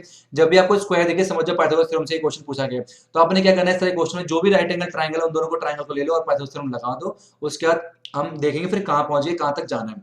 तो पहला ट्राइंगल कौन सा, ए बी डी, तो वही करता है पहले, ठीक है। तो in triangle A B D, तो हम लिखेंगे हम लोग in triangle A B D using Pythagoras theorem, using Pythagoras theorem, ठीक है। क्या बोलता है, सबसे बड़ी साइड का स्क्वायर, तो ए बी का स्क्वायर इक्वल टू कितना आएगा, ए डी का स्क्वायर प्लस में बी डी का स्क्वायर, ये निकल के आएगा, ठीक है। अब देखो ए डी इस वाले ट्राइंगल में भी है, इस वाले ट्राइंगल, तो ए डी की वैल्यू दोनों कॉमन है, तो ए डी स्क्वायर की वैल्यू निकाल लेते हैं। तो ए डी स्क्वायर की वैल्यू कितनी आ जाएगी हमारे पास, ए बी का स्क्वायर माइनस में बी डी का स्क्वायर निकल के आ जाएगा, तो ये हो गया हमारे पास इक्वेशन नंबर 1,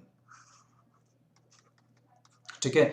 तो सिमिलरली हम क्या करेंगे, सिमिलरली, ठीक है, कौन से ट्राइंगल पे, इन ट्राइंगल ए डी सी पर ए सी का स्क्वायर इक्वल टू कितना आएगा, ए डी का स्क्वायर प्लस में सी डी का स्क्वायर निकल के आएगा, तो यहाँ से ए डी का स्क्वायर कितना आ जाएगा, ए सी का स्क्वायर माइनस में सी डी का स्क्वायर निकल के आ गया, तो दो यहाँ पे हमने ए डी स्क्वायर की वैल्यू निकाली हो गया, क्वेश्चन नंबर 2, ठीक है।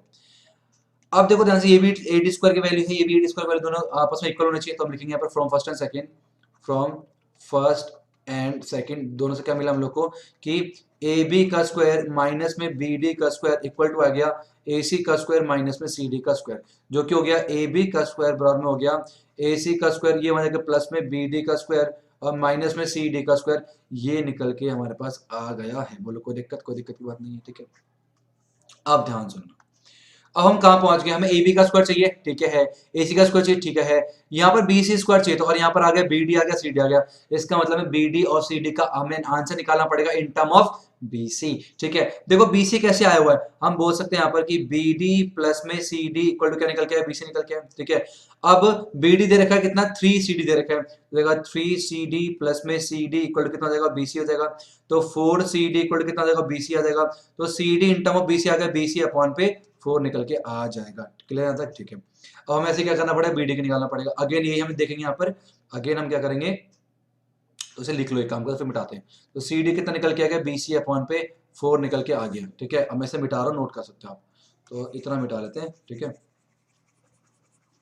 चलो, तो हमें पता है ना, क्या दे रखा है, सी डी बी डी दे रखा है 3CD। तो एक काम करते हैं, बी डी को निकालना तो बी डी रहने देंगे, और प्लस में सी डी, तो सी डी क्या हो जाएगा, बी डी अपॉन 3 जगह, तो ये जाएगा बी डी अपॉन पे 3, नीचे कुछ नहीं बन लगा देंगे, इक्वल हो जाएगा बी सी। अब एलसीएम में कितना आएगा, 3BD और प्लस में बी डी, ठीक है, अपॉन पे 3 इक्वल टू जाएगा बी सी, तो जाएगा 4BD अपॉन पे 3 इक्वल टू जाएगा बी सी, बी डी को वैल्यू छोड़ देंगे यहाँ पर, तो बी डी आ जाएगा कितना, 3BC अपॉन पे 4 निकल के आ जाएगा, इसे भी यहाँ लिख लो बस। तो B D in term of BC कितना आ गया, 3BC अपॉन पे 4 निकल के आ गया, बहुत सिंपल है, ठीक है। अब एक काम करते हैं, मैं इसे मिटाता हूँ, वैल्यू को पुट करते हैं, अपना आंसर हो गया है, इसे मिटाओ।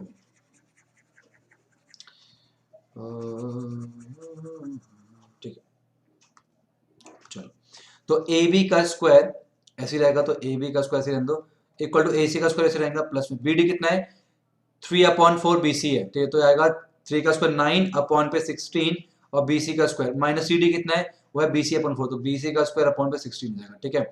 तो आ जाएगा हमारे पास क्या, ए बी का स्क्वायर इक्वल टू जाएगा ए सी का स्क्वायर प्लस में 9BC square minus BC square, तो जाएगा 8BC स्क्वायर अपॉन पे 16, ये कटेगा 1/2 है ना, नीचे कुछ नहीं 1 लगा देंगे, नीचे 2 आएगा, तो एलसीएम को सॉल्व कर रहा हूं मैं, ए बी का स्क्वायर इक्वल कितना हो जाएगा, 2AC का स्क्वायर प्लस में BC का स्क्वायर अपॉन 2 निकल गया, नीचे कुछ नहीं 1 लगा दें, क्रॉस में करेंगे, क्या निकल के आएगा, 2AB का स्क्वायर इक्वल टू आएगा 2AC का स्क्वायर और प्लस में BC का स्क्वायर, और यही तो हम लोग को प्रूफ करना था, जो कि मैंने आपको बहुत सिंपल तरीके से बताया है। इसमें और पार्ट में भी क्वेश्चन उसको भी देख लेते हैं फटाफट से, क्या कह रहा है क्वेश्चन में। क्वेश्चन ही हमारे पास ये आपकी स्क्रीन के ऊपर कह रहा है, AD and PM are medians of triangle ABC and PQ, दो ट्राइंगल दे रखे हैं, एक दे रखा ABC, दूसरा ट्राइंगल दे रखा PQR, ठीक है, और AD और PM जो है हमारे पास क्या है, मीडियन दे रखा है। मीडियन का मतलब क्या होता है, दो भागों में से बांटता है, ठीक है, इसे मीडियन बोलते हैं। वेयर ट्राइंगल ABC जो है इसके सिमिलर गिवन है, क्या गिवन है हम लोग को ये गिवन है कि ट्राइंगल ABC सिमिलर है किसके, ट्राइंगल PQR के। अगर दोनों ट्राइंगल सिमिलर हैं तो क्या होता है, जब दो ट्राइंगल सिमिलर तो क्या बात होती है, तो उनकी करस्पॉन्डिंग साइड्स प्रोपोर्शनल होती हैं और सारे एंगल करस्पॉन्डिंग इक्वल होते हैं। कहने मतलब है कि AB अपॉन पे PQ बराबर में हो जाएगा किसके, AC अपॉन पे PR के बराबर में हो जाएगा BC अपॉन पे QR के। ये चीज होती है पहली चीज। और दूसरा क्या होता है, दूसरा ये होता है हमारे पास एंगल A बराबर होता है एंगल P, और एंगल B बराबर होता है एंगल Q, और एंगल C इक्वल टू होता है एंगल R। तो ये चीजें जो है हमारे पास वो बराबर होते हैं कब, जो दो ट्राइंगल सिमिलर दे रखे हैं। इतनी बात हो गई। अब आगे चलते हैं, पूछ क्या रहा है, कह रहा है प्रूफ करो कि AB upon PQ, AB upon PQ बराबर है AD अपॉन PM। तो ये दो चीज प्रोपोर्शनल तब होगी जब दोनों ट्राइंगल क्या प्रूफ करेंगे, सिमिलर करेंगे। तो हमारा काम क्या है, दो ट्राइंगल सिमिलर प्रूफ करना, बाकी काम हो जाएगा, ठीक है। तो हम क्या लिखेंगे यहाँ पर, हम लिखेंगे in triangle PBD and triangle कौन सा PQM, दोनों ट्राइंगल काम कर रहे हैं। देखो एंगल B जो है वो Q के बराबर है, क्यों, क्योंकि गिवन है हम लोग को। तो angle B equal to angle Q, ये क्यों है, क्वेश्चन में गिवन है, ठीक है। दूसरा आपको ये पता है, देखो हमें ए बी चाहिए, तो ए बी हमारे पास दे रखा है इस तरह से, और साथ में क्या चाहिए हमें AD, है ना, इस दो ट्राइंगल को ले रहे हैं। तो इस ट्राइंगल BD आराम एक काम करता है, इन दोनों चीज को लेकर देखते हैं क्या बनेगा, ठीक है, क्योंकि यहाँ पर मीडियन ही बोला गया है। और हमें पता कि AB अपॉन पे PQ जो है बराबर दे रखा BC अपॉन पे QR के, ठीक है। अच्छा ये AB अपॉन पे PQ हो गया। अच्छा BC दे रखा है, BC मेरे को पूरा नहीं चाहिए, मेरे को हाफ चाहिए, और ये मीडियन है, इसका मतलब BC लिख सकता हूँ BD का डबल, तो ट्वाइस ऑफ BD, ऐसे यहाँ पर ट्वाइस ऑफ QM, ठीक, QR क्या हो जाएगा, पूरा पूरा इसका डबल हो जाएगा, तो ट्वाइस ऑफ QM, तो दोनों कट कर दिया, तो आ जाएगा AB अपॉन पे PQ बराबर में आ जाएगा BD अपॉन पे QM निकल के आ जाएगा। यही तो करना था, ये हो गया पहली चीज, ठीक है, और ये हो गया दूसरा। तो हम कह सकते हैं by using SAS triangle ABD is similar to triangle PQM, दोनों ट्राइंगल सिमिलर हो गए, ठीक है। जब दो ट्राइंगल सिमिलर होता है तो उनकी करस्पॉन्डिंग साइड का रेशियो क्या होता है, सेम होता है। तो AB अपॉन पे PQ बराबर हो जाएगा AD अपॉन पे PM के। चेक कर लो, बहुत ही सिंपल तरीके से बताया है। अब चलते हैं अपने नेक्स्ट क्वेश्चन, क्वेश्चन नंबर 14 है आपकी स्क्रीन के ऊपर, कह रहा है check whether GX is a factor of PX और नॉट। देखो कोई भी इसका फैक्टर कब होता है, मैंने बोला 2 जो है 6 का फैक्टर कब होगा, जब उसको डिवाइड करेंगे तो आंसर कितना, रिमाइंडर कितना आना चाहिए, 0, तो फैक्टर होता है। इसका मतलब मैं क्या करूंगा, दोनों को डिवाइड करूंगा, अगर रिमाइंडर कितना आ रहा है 0 आ रहा है तो ये क्या है, फैक्टर है, वरना नहीं है, ठीक है, सिंपल सी बात है। ओके चलिए, यहाँ पर लिखा मैंने x की पावर 3 माइनस में 3x प्लस में 1, और डिवाइड करके कितना, x की पावर 5 माइनस में 4x की पावर 3 और प्लस में x स्क्वायर और फिर प्लस में 3x प्लस में 1, ठीक है। अब x की पावर को 3 को किससे मल्टीप्लाई करूं मैं कि x की पावर 5 आ जाए, तो एक्स स्क्वायर से करेंगे तो आ जाएगा x की पावर 5, फिर एक्स स्क्वायर को इससे करेंगे आएगा माइनस का 3x की पावर 3 और प्लस में एक्स स्क्वायर निकल के आएगा। फिर हम सिंपल सी लाइन खींचेंगे, साइन चेंज, माइनस प्लस और ये माइनस, ये खत्म हो गया, माइनस प्लस माइनस आएगा माइनस का x की पावर 3 और ये भी खत्म हो गया, आएगा प्लस में 3x प्लस में 1, तो x की पावर 3 को माइनस 1 से करेंगे तो माइनस x की पावर 3, फिर आएगा प्लस में 3x, फिर आएगा माइनस में 1, फिर लाइन खींचेंगे, ये हो गया प्लस, ये हो गया माइनस और ये हो गया प्लस, ये खत्म हो गया, ये भी खत्म करेंगे, 1 प्लस 1 कितना हो गया 2 निकल के आ गया, तो रिमाइंडर 0 नहीं आया, इसका हम लिखेंगे gx is not a factor of px, ठीक है, समझ आया, बहुत सिंपल क्वेश्चन है। चलते हैं नेक्स्ट क्वेश्चन, क्वेश्चन 15 ये रहा आपकी स्क्रीन के ऊपर। Find the area of triangle formed by the joining the mid point, तो एरिया ऑफ ट्राइंगल जो है 7.3 में हमारे पास वो रिमूव हो गया, रिड्यूस हो चुका आपके सिलेबस से, तो ये आपको नहीं करने। चलते हैं नेक्स्ट 16 ये आपके स्क्रीन के ऊपर, कह रहा draw the graph of the equation this and this और using this graph find the value of x and y which satisfied both the equation. अब हमें क्या करना, देखो किसी भी दो लीनियर इक्वेशन टू वेरिएबल को सॉल्व करने के हमारे पास ना दो मेथड होते हैं, एक होता है ग्राफिकली, एक होता है एल्जेब्रिकली। ग्राफिकली मेथड मैं अभी बताऊं कैसे करते हैं, और एक होता है एल्जेब्रा जिसमें आता है सब्स्टिट्यूशन मेथड, एलिमिनेशन मेथड और आता है क्रॉस मल्टीप्लिकेशन मेथड। तो तीसरा जो मेथड है क्रॉस मल्टीप्लिकेशन तो रिमूव हो गया, ठीक है, तो इससे हम लोग x और y की वैल्यू निकाल सकते हैं। तो एक मेथड ग्राफिकली भी होता है जिससे हम लोग x और y की वैल्यू को निकाल सकते हैं। बेसिकली x और y क्या होता है, उनके इंटरसेक्टिंग पॉइंट होता है, उसी को सॉल्यूशन बोलते हैं, ठीक है। तो एक काम करते हैं, मैं इसका ग्राफ बना के दिखाता हूं आपको। तो पहला इक्वेशन है x माइनस वाई प्लस में 1 बराबर में 0, ठीक है। तो इसको ग्राफ बनाना तो पहले 2 पॉइंट चाहिए होंगे हम लोग को, तो इस तरह से हमने क्या करा, इस तरह से कर दिया, यहाँ लिखा x और यहाँ लिखा y। तो एक काम करते हैं, x को मैंने 0 पुट करा तो ये 0 हो गया, तो ये y कितना आ गया माइनस का 1, ठीक है, नहीं y आ गया 1, ठीक है, ध्यान से करना, ठीक है। जब मैंने x को 0 करा तो ये जाएगा वहां पर y, तो y आ गया 1, जब y को 0 पुट करा x आ गया माइनस का 1। दूसरा इक्वेशन दे रखा है 3x प्लस में 2y माइनस में 12 इक्वल टू 0, इसका भी हम लोग को बॉक्स बनाना पड़ेगा इस तरह से, है ना, और इस तरह से ये हो गया x और ये हो गया y, ठीक है। अब वो ये करेंगे x की वैल्यू 0 और y की वैल्यू रखेंगे, x 0 आया तो y 6 आया, y 0 आता है x कितना आ गया 4 निकल के आ गया, क्लियर है तक। चलो अब ये अगर आप ग्राफ के ऊपर बनाओगे तो एग्जैक्ट निकल के आएगा, पता नहीं यहाँ पर एग्जैक्ट आंसर आए ना आए, क्योंकि मैं यहाँ पर स्केल तो मेरे पास है नहीं। तो ये ओरिजिन हो गया, ये एक्सिस एक्स एक्सिस, ये हो गया वाई एक्सिस, तो आ गया 1, ये आ गया 2, ये आ गया 3, ये आ गया 4, ये आ गया 5, ये आ गया 6, ये आ गया 7, ठीक है। तो ये आ गया 1, ये आ गया 2, ये आ गया 3, ये आ गया 4, ये आ गया 5, ये आ गया 6, ये आ गया 7, ये आ गया 8, ठीक है। ये आ गया कितना माइनस का 1, ये आ जाएगा माइनस का 2, ये आ जाएगा माइनस का 3, माइनस का 4, माइनस का 5, माइनस का 6, है ना। ऐसे नीचे माइनस का 1, माइनस का 2, माइनस का 3, माइनस का 4, माइनस का 5, माइनस का 6 निकल गया, क्लियर है यहाँ तक। जब x 0 है तो y 1 है, x में कुछ नहीं है, y कितना 1 है, ठीक है, ये हो गया। जब x माइनस 1 है y 0, x माइनस 1 है y 0, ये हो गया, ठीक है। तो ये जो है हमारे पास कुछ इस तरह से ऊपर की तरफ जाएगा ये, ठीक है, इस तरह से हो गया, ओके। दूसरा x 0 तो y 6 है, ये वाला पॉइंट हो गया, ठीक है, और x 4 तो y 0, ये वाला पॉइंट हो गया। अब ये वाला कैसे बनेगा, इस तरह से,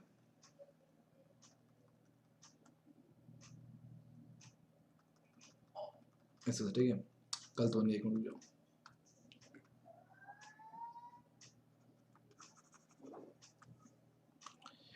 ये आएगा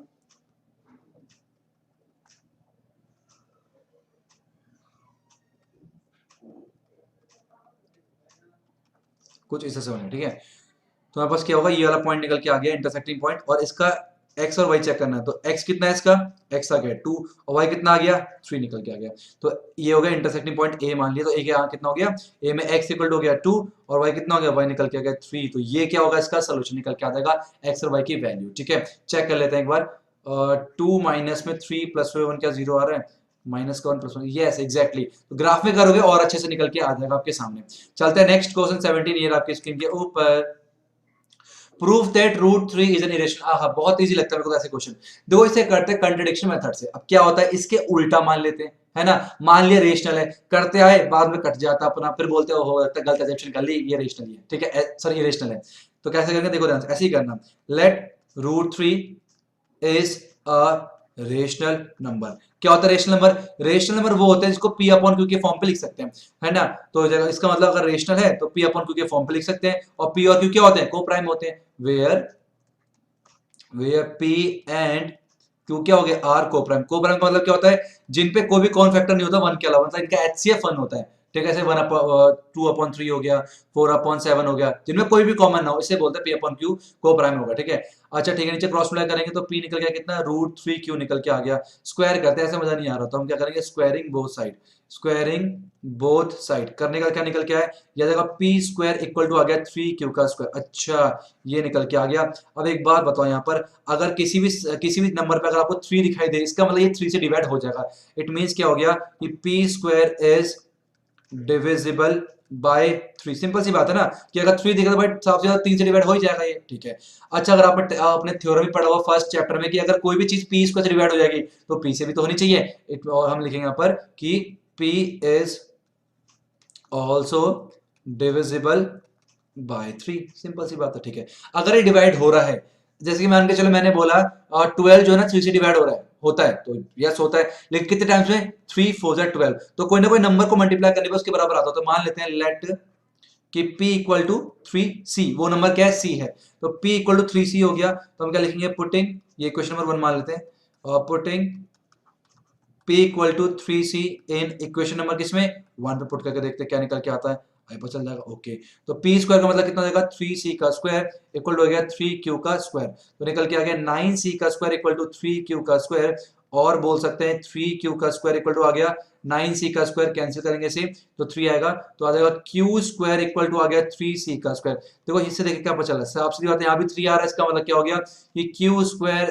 इज डिविजिबल बाय 3, मतलब q स्क्वायर 3 से डिवाइड होगा, इसका मतलब क्या होगा, q is also divisible by 3, theorem ने बताया हमें, ठीक है। अब इसका क्या मतलब है, p भी 3 से डिविजिबल है, q भी 3 से डिविजिबल है, अरे भैया इसका मतलब क्या हुआ, इसका मतलब ये हुआ कि p and q has 3 as a common factor, 3 as a common factor, इसका मतलब उसमें 3 एज अ कॉमन फैक्टर है। हमने तो बोलता को प्राइम में केवल वन ही कॉमन फैक्टर होगा, लेकिन 3 भी निकल के आ गया, इसका मतलब हमारे एजम्पशन क्या कहीं ना कहीं गलत है, हमने गलत मान लिया कि रेशनल नंबर है ही नहीं, मतलब गलत है। कहते हैं ना जिंदगी में कुछ भी हम लोग अपनी चॉइस से करते हैं वो गलती होता है, कुछ सही हुआ आज तक अपने साथ, कुछ नहीं होता, ठीक है। तो हम क्या लिखेंगे, this arisen because of our wrong assumption, तो हमारे गलत एजम्पशन से ये निकल के आया है, ठीक है। तो हम लिखेंगे our assumption is wrong, it means कि √3 इज एन इरेशनल, रहने दो भैया, रेशनल तो कर नहीं पाए हम लोग, है ना, इरेशनल नंबर। क्लियर है, इसी तरीके से आप लोग करना है, ठीक है। तो अब इसमें और में भी दे रखा है, वो भी चेक करते हैं क्या है, क्वेश्चन कह रहा है और में आपकी स्क्रीन के ऊपर, find the largest number which on dividing this leaves remainder 1 2 3, करें ऐसे नंबर निकालिए, ठीक है, जिसको डिवाइड करेंगे इन सबसे क्या कह रहा है, एक मिनट, जो find the largest number which on dividing, ठीक है, इतना इतना लीव्स रिमाइंडर, मतलब जो कोई एक ऐसा नंबर निकालना है और हम बारी बारी से डिवाइड करेंगे, ठीक है, इनको, तो 1 2 3 रिमाइंडर निकल के आएगा, ये हमें बताना, लार्जेस्ट नंबर निकालना है। एक चीज ध्यान रखना, कहां पर एलसीएम निकालते हैं, कहां पर एचसीएफ निकालते हैं, मैंने एक वीडियो में बता रखा है, इसमें क्या निकलेगा बताओ, एलसीएम एचसीएफ, इसमें निकलेगा एचसीएफ। कोई ऐसा नंबर चाहिए जो तीनों को डिवाइड कर दे, कोई ऐसा नंबर जो तीनों को डिवाइड कर दे, जो ऐसी बात है इन तीनों से छोटा ही वो नंबर होगा, ठीक है। तो यहाँ पर क्या निकालना है, एचसीएफ निकालना है। और एक बात ध्यान रखना, ये हमें 1 2 5 1 को अगर जब डिवाइड किया ना तो 1 रिमाइंडर निकल के आ रहा है, इसका मतलब -1 करें, एक्चुअल नंबर क्या है 1250 है, ठीक है। यहाँ पर कितना रिमाइंडर आ रहा है 9377 में, यहाँ पर 2 एक्स्ट्रा आ रहा तो हो जाएगा 9375 हो जाएगा, और ऐसे यहाँ पर 15628 इक्वल टू माइनस में 3 करें कितना आएगा 15625 निकल गया, तो ये एक्चुअल नंबर है, ठीक है, जो कि जिनका एचसीएफ निकलेगा।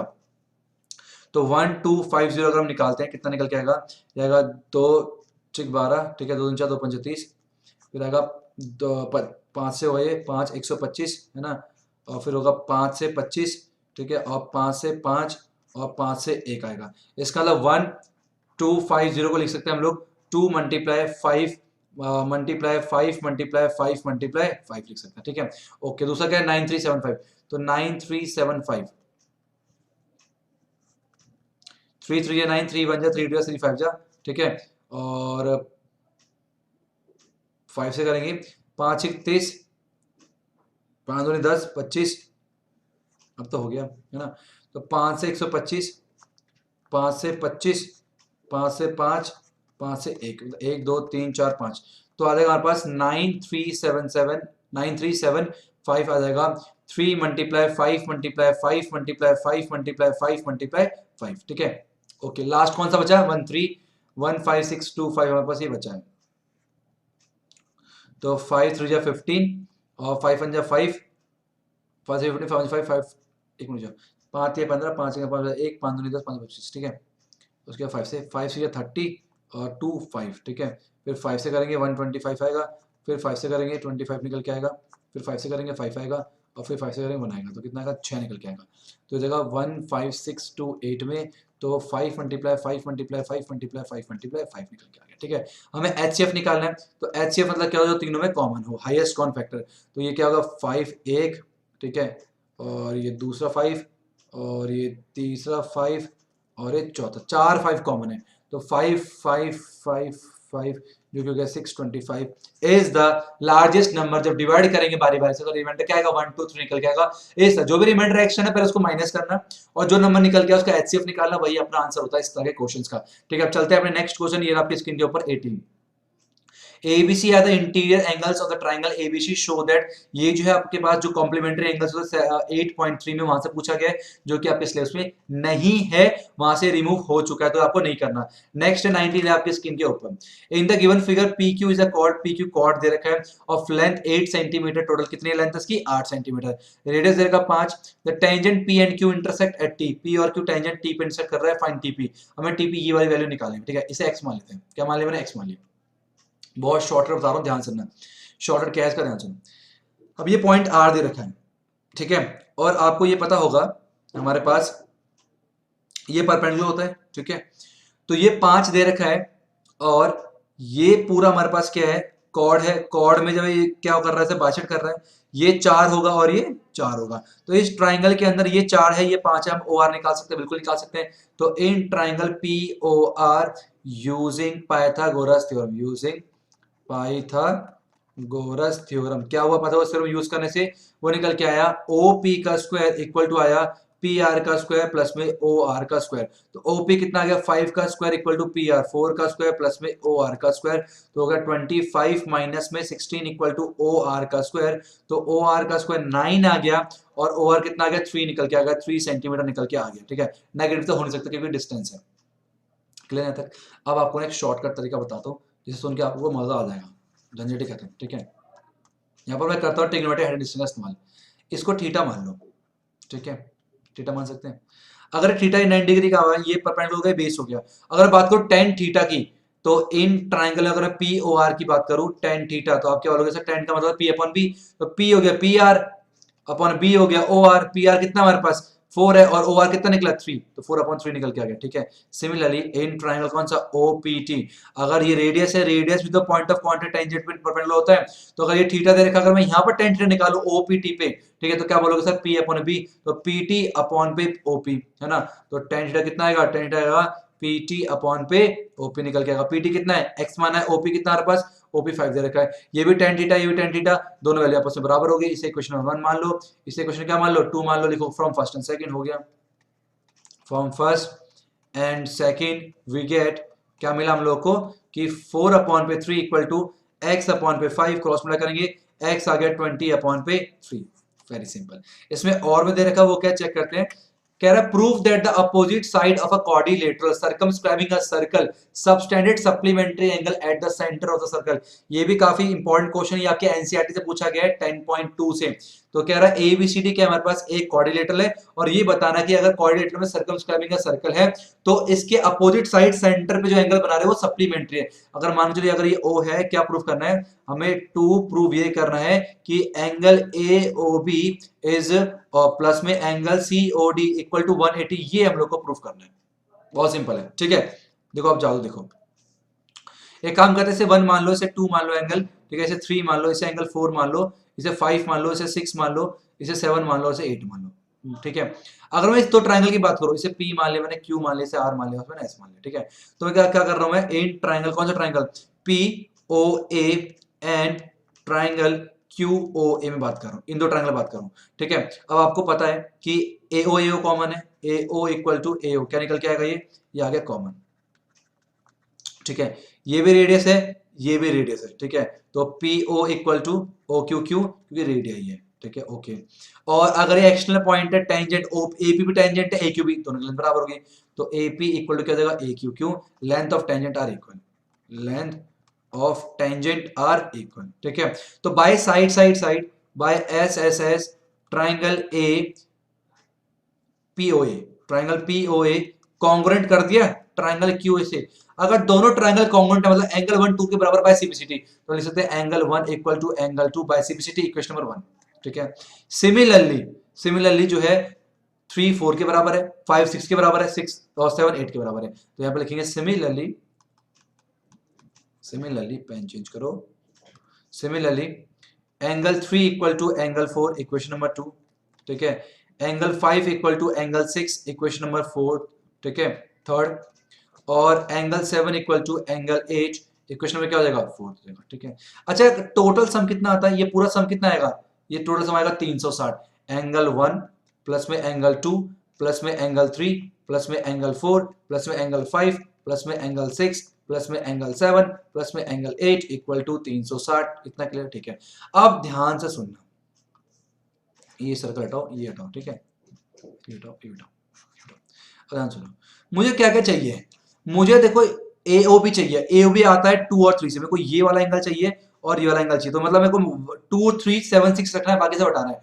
2 3 7 6, 1 नहीं चाहिए, 1 किसके बराबर है, 2 के, तो 1 की जगह 2 लिख दिया। 2 तो 2 के बराबर ही हो गया, प्लस में 3 मेरे को चाहिए, बिल्कुल चाहिए, और मेरे को 4 चाहिए, 4 नहीं चाहिए, 4 किसके बराबर, 3 के बराबर है, तो 3 कर दिया, ठीक है। और फिर प्लस में एंगल 5 चाहिए, मेरे को नहीं चाहिए, 5 के किसके बराबर है, 6 के, तो 6 लिख दो। और प्लस में फिर एंगल 6 हो गया, 7 चाहिए, 7 मेरे को चाहिए, और प्लस में एंगल 8 चाहिए, एंगल 8 नीचे, उसके बदले 7 कर दो। 7 इक्वल कितना हो जाएगा, 360। सब डबल डबल हो गए, तो लिखेंगे ट्वाइस ऑफ एंगल 2 प्लस में ट्वाइस ऑफ एंगल 3 प्लस में ट्वाइस ऑफ एंगल 6 प्लस में twice of angle 7 equal to 360। दो कॉमन कर लो, तो दो कॉमन कर कितना आया, एंगल 2 प्लस में एंगल 3 प्लस में एंगल 6 प्लस में एंगल 7 इक्वल टू कितना आ गया, 360।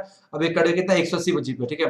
तो एंगल 2 प्लस में एंगल 3 प्लस में एंगल 6 प्लस में एंगल 7 कितना आ गया, 180 डिग्री निकल के आ गया, आया नहीं आया, बिल्कुल आ गया। अब ध्यान से 2 और 3 क्या है, 2 प्लस 3 तो है AOB, तो कहते हैं एंगल AOB, प्लस में 6 और 7 क्या है, 6 और 7 है COD, प्लस में एंगल COD कितना आ गया, 180 डिग्री निकल के आ जाएगा। और ये तो हम लोग को प्रूफ करना था कि जो सेंटर जो एंगल बन रहा है कैसे, वो सप्लीमेंट्री हमें प्रूफ करना था। अब चलते हैं अपने नेक्स्ट क्वेश्चन, क्वेश्चन नंबर 20 आपकी स्क्रीन के ऊपर, ध्यान सुनना, ये आपके एनसीईआरटी का ही क्वेश्चन है। कह रहा वाटर इन अ कैनल, ठीक है, 6 मीटर वाइड है और 1.5 feet deep is flowing with a speed of 10 km/h. How much area will it irrigate in 30 minutes? 8 if 8 centimeters standing water is needed. ध्यान सुना, कैनल देखते हो, कैनल क्यूबॉइड का shape का होता है, खेतों में पानी ले जाते हैं ना, उसे कैनल बोलते हैं। तो वहां से पानी जा रहा है आधे, और पानी जो स्पीड है कितनी है, 10 km/h, बह रहा है, कैनल से स्पीड बढ़ रहा है, ठीक है। पानी जो है कैनल से इतनी स्पीड जा रहा है, और पानी कहाँ जा रहा है, खेतों में जा रहा है, ठीक है। अब इसने क्या बोला है कि आधे घंटे के बाद जब पानी बह रहा है इस स्पीड से, और आधे घंटे तक बहने दो, तो जितना पानी इकट्ठा होता है 30 मिनट के अंदर, कह रहा कितना खेत का जो एरिया है वो इरिगेट हो जाएगा, ठीक है। सिंपल सी बात है, आपको ध्यान सुनना कैसे करना है। देखो खेतों में जो पानी इकट्ठा हो रहा है वो पानी के शेप में होगा, कीवर्ड की शेप में होगा। इसका मतलब volume of water flows out through the canal in 30 minutes, बस 30 मिनट के अंदर जितना पानी कैनल से निकला उतना ही तो पानी वॉल्यूम क्या कहते हैं खेतों में होगा। इसका मतलब सिंपल सा बात समझा कि हम पहले वॉल्यूम निकालते हैं 30 मिनट के अंदर कितना पानी बहा, ठीक है, उतना ही वॉल्यूम पानी वहां पर खड़ा होगा, ठीक है। तो एक काम करते हैं, पहले वॉल्यूम निकालते हैं कि 30 मिनट के अंदर कितना फ्लो आउट हुआ, ठीक है, ओके। देखो 10 किलोमीटर बहता है 1 घंटे के अंदर, इसका मतलब 30 मिनट्स में कितना बहेगा, 30 मिनट्स में हमारे पास इसकी लेंथ कितनी होगी, हो जाएगी 5 किलोमीटर। किलोमीटर को कन्वर्ट करो 5 इंटू पर 1000, जो कि आ जाएगा 500 मीटर, 5000 मीटर निकल के आ जाएगा, ठीक है। लेंथ कितनी आ गई, 5000 मीटर निकल के आ जाएगी, ठीक है। और ब्रेथ कितने रखी है, 6 मीटर, और वाइड और हाइट कितनी है इसकी, 1.5 मीटर। तो वॉल्यूम कितना निकलेगा, वॉल्यूम ऑफ वाटर कितना हो जाएगा हमारे पास, वो हो जाएगा L multiply B multiply H हो जाएगा, जो कि हो गया 5000 मल्टीप्लाई 6 मल्टीप्लाई 1.5 हो जाएगा। तो निकल के आया कितना, 5000 मल्टीप्लाई 6, 5 से 30 है ना, और 6 6 6 3 9, 9.0, तो देगा कितना 9 45,000 मीटर का क्यूब। इतना जो वॉल्यूम है हमारे पास वो जो है 30 मिनट के अंदर कैनल से निकला है। अब यही सेम पानी तो उसके ऊपर स्टैंड खड़ा है, मतलब ये खेतों में गया हुआ है।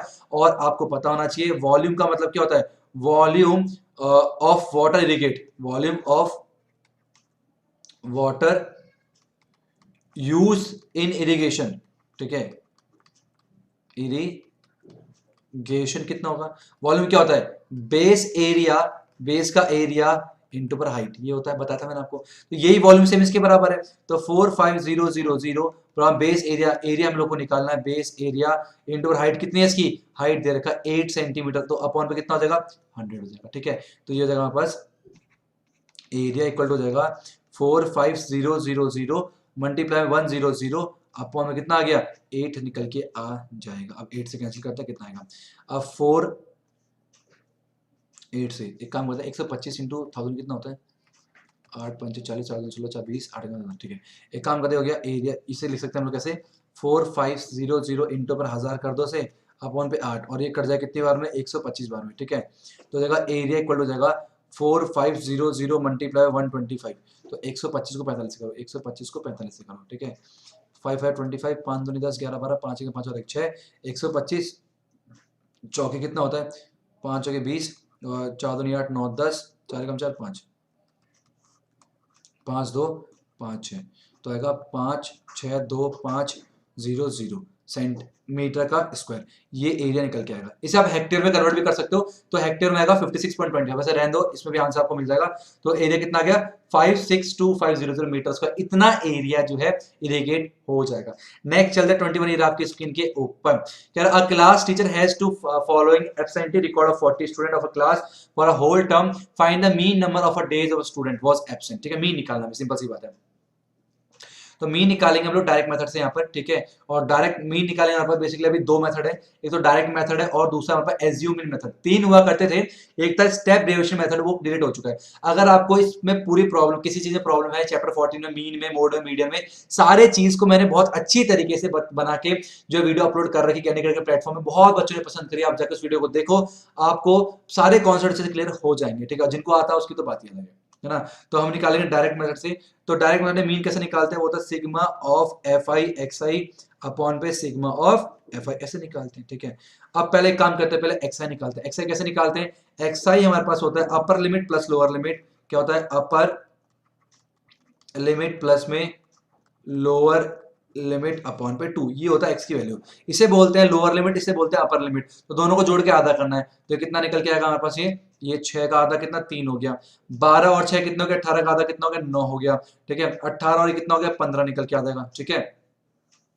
कितना यहाँ पे 6 6 का ना, हाँ, 15 से कितना हो जाएगा 21, सही है। फिर कितना आएगा 27, है ना। फिर कितना आएगा 33 आएगा, फिर कितना आएगा 39, ये हमने एक्स आई निकाल लिया। अब एफ आई एक्स आई निकालना है, तो 10 इंटू 3 कितना हो गया 30, ये कितना आ गया 99, और पेन चेंज करता हूँ, 7 5 35, है ना, और 7 7 3 105, ठीक है। तो 4 1 जा 4 और 4 2 जा 8 हो गया, और 4 7 जा 28 हो गया, और 4 2 जा 8 9 10 हो गया, 108, ठीक है।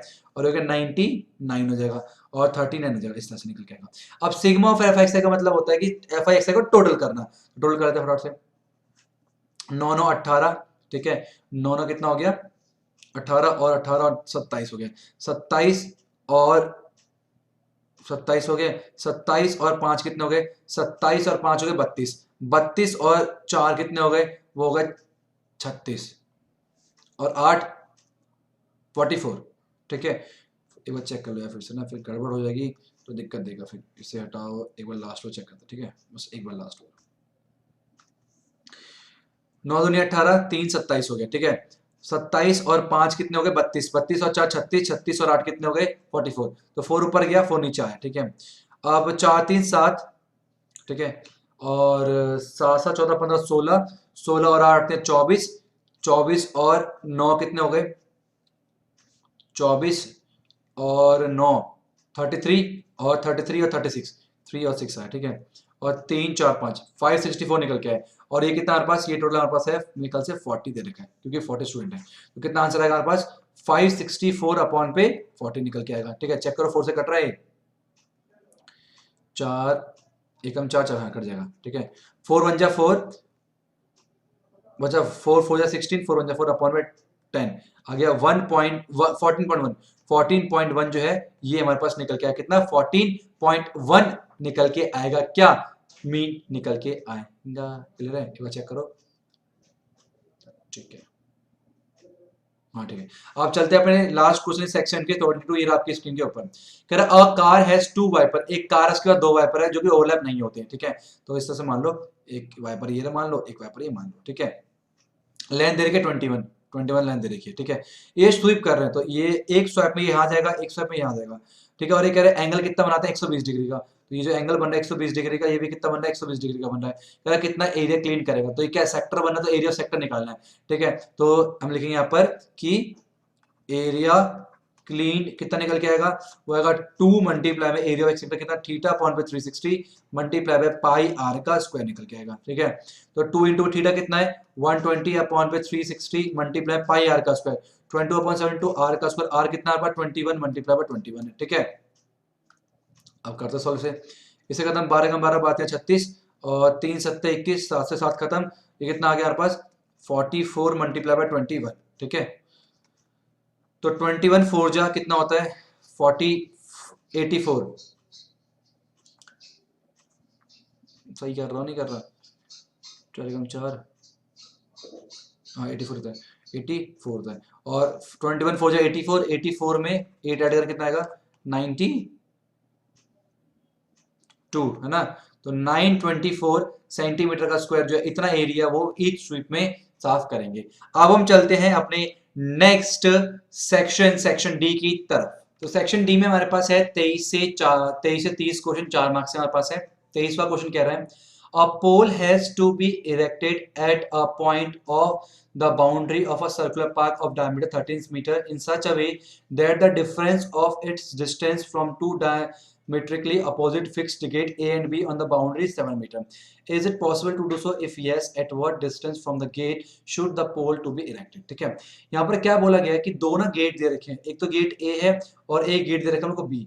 अब इन दो गेट के बीच में, और ये सर्कुलर पार्क है। ठीक है, अब इसके बीच में एक पोल लगाना, हम लोग को क्या लगाना है, पोल लगाना है, उसका डायमीटर दे रखा 30 मीटर। ठीक है, पोल लगाना है और पोल इस तरह से लगाना हमारे पास, कह रहा है उनका डिफरेंस जो दे रखा है वो 7 दे रखा है। कहने का मतलब ये है कि ये मान लो चलो पोल पी मान लेते हैं हम लोग, तो ये हमें दे रखा है कि बीपी और माइनस में बीपी माइनस में एपी दे रखा है कितना में 7 मीटर हमें ये दे रखा है। ठीक है, इस तरह से तो पूछ रहा है बताओ कि किस किस डिस्टेंस पे ए से कितनी दूरी पर हो और बी से कितनी दूरी पर जो है हमें गेट को लगाना चाहिए, हमसे पूछ रहा है। ठीक है, मान लेते हैं लेट ये डिस्टेंस मान लेते हैं ए और ये डिस्टेंस मान लेते हैं हम लोग बी। क्या मान लिया हमने, ए और बी मान लिया। ठीक है, तो इसका मतलब क्या हुआ, बीपी कितना हो गया, ए माइनस में बी कितना हो गया, बी इक्वल टू कितना आ गया 7 निकल के आ गया। इक्वेशन नंबर क्या हो गया 1 निकल के आ गया। ठीक है, अब क्या करेंगे हम लोग यहाँ पर, अब आपको पता है ये सेंटर होगा, दो पॉइंट से सेंटर पे जितना भी एंगल बनता है उसी दो पॉइंट से एंगल यहाँ पर उसका आधा होता है। अगर ये 180 है मतलब ये वाला एंगल कितना होगा 90 डिग्री का होगा, तो इसका राइट एंगल ट्रायंगल, तो यहाँ पर पाइथागोरस लगा सकते हैं। तो इन राइट एंगल ट्रायंगल कौन सा, A B P using Pythagoras theorem, using Pythagoras theorem. ठीक है, तो कैसे लगाएंगे हम लोग, वो कहेंगे कि ए बी का स्क्वायर इक्वल टू होगा ए पी का स्क्वायर और प्लस में बीपी का स्क्वायर, तो हो जाएगा 13 का स्क्वायर इक्वल टू एपी कितना है बी का स्क्वायर प्लस में ए का स्क्वायर। तो 13 का स्क्वायर कितना हो जाएगा, जगह 169 इक्वल टू हो जाएगा ए का स्क्वायर प्लस में बी का स्क्वायर लिख सकते हैं। और हम कह सकते हैं कि ए का स्क्वायर प्लस में बी का स्क्वायर कितना आ गया 169 निकल के आ जाएगा। कौन सा ले लिया, ठीक है, ये आ गया A square plus B square equal to 169 आ गया। अब ए की वैल्यू क्या है हमारे पास, वो है ए इक्वल टू हो गया 7 प्लस में बी हो जाएगा। ठीक है, तो ए की जगह लिख देंगे हम लोग 7 प्लस में बी का होल स्क्वायर कर देंगे और प्लस में बी का स्क्वायर कर देंगे इक्वल टू हो जाएगा 169। ठीक है, तो हो जाएगा ए का स्क्वायर फिर प्लस में आएगा बी का स्क्वायर फिर प्लस में 2 इंटू पर ए इंटू पर बी।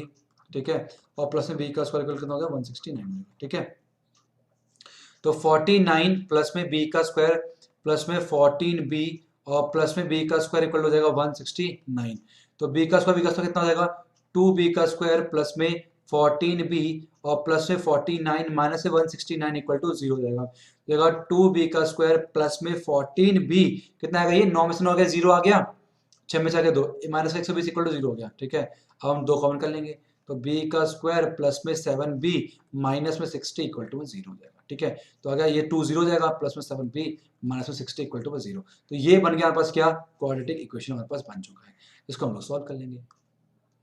ठीक है, तो मल्टीप्लाई करने में कितना आना चाहिए, माइनस का 60, और वैसे कितना आना चाहिए, 7 आना चाहिए। तो हो गया 12 माइनस में 5 और 12 इंटू पर माइनस का 5। यहाँ करते हैं तो जाएगा b का स्क्वायर प्लस में 12b माइनस में 5b इज इक्वल टू कितना हो जाएगा, सॉरी माइनस का 60 इक्वल टू कितना हो जाएगा, 0 हो जाएगा। ठीक है, तो b कौन करो, तो b प्लस में 12 और माइनस में 5 कौन करेंगे, तो b प्लस में 12 इक्वल टू कितना हो जाएगा, 0 हो जाएगा। तो b प्लस में 12 एक तरफ और b माइनस में 5 एक तरफ हो जाएगा।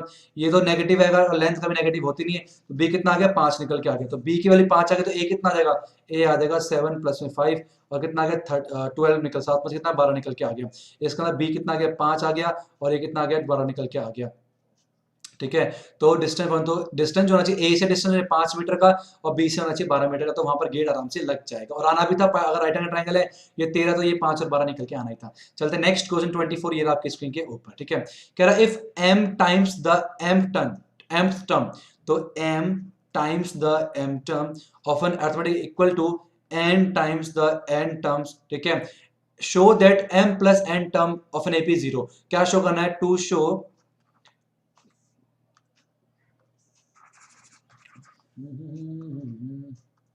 क्या शो करना है, टू शो कि ए एम प्लस में एन टर्म जो है वो कितना आ रहा है, 0, ये हमें प्रूफ करना है।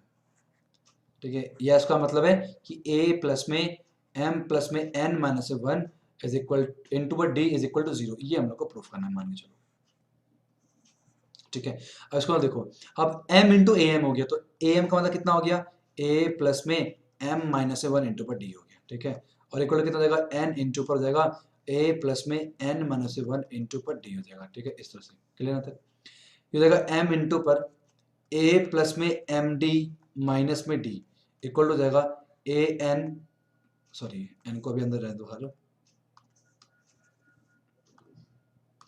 ये हो जाएगा n बाहर हो गया, a प्लस में एन डी माइनस में डी हो जाएगा। क्लियर आता है, जगह ए एम और प्लस में एम स्क्वायर डी माइनस में एम डी इक्वल हो जाएगा ए एन प्लस में एन स्क्वायर डी माइनस में एन डी हो जाएगा। ठीक है, अब क्या करेंगे हम लोग, एक काम करते हैं, ए एम हो गया, ए एम माइनस में ए एन हो गया, और प्लस में एम स्क्वायर डी है, एम स्क्वायर डी है, और माइनस में एन स्क्वायर डी हो गया। ठीक है, और फिर इक्वल टू हो जाएगा हमारे पास एम डी हो गया माइनस में एन डी हो जाएगा।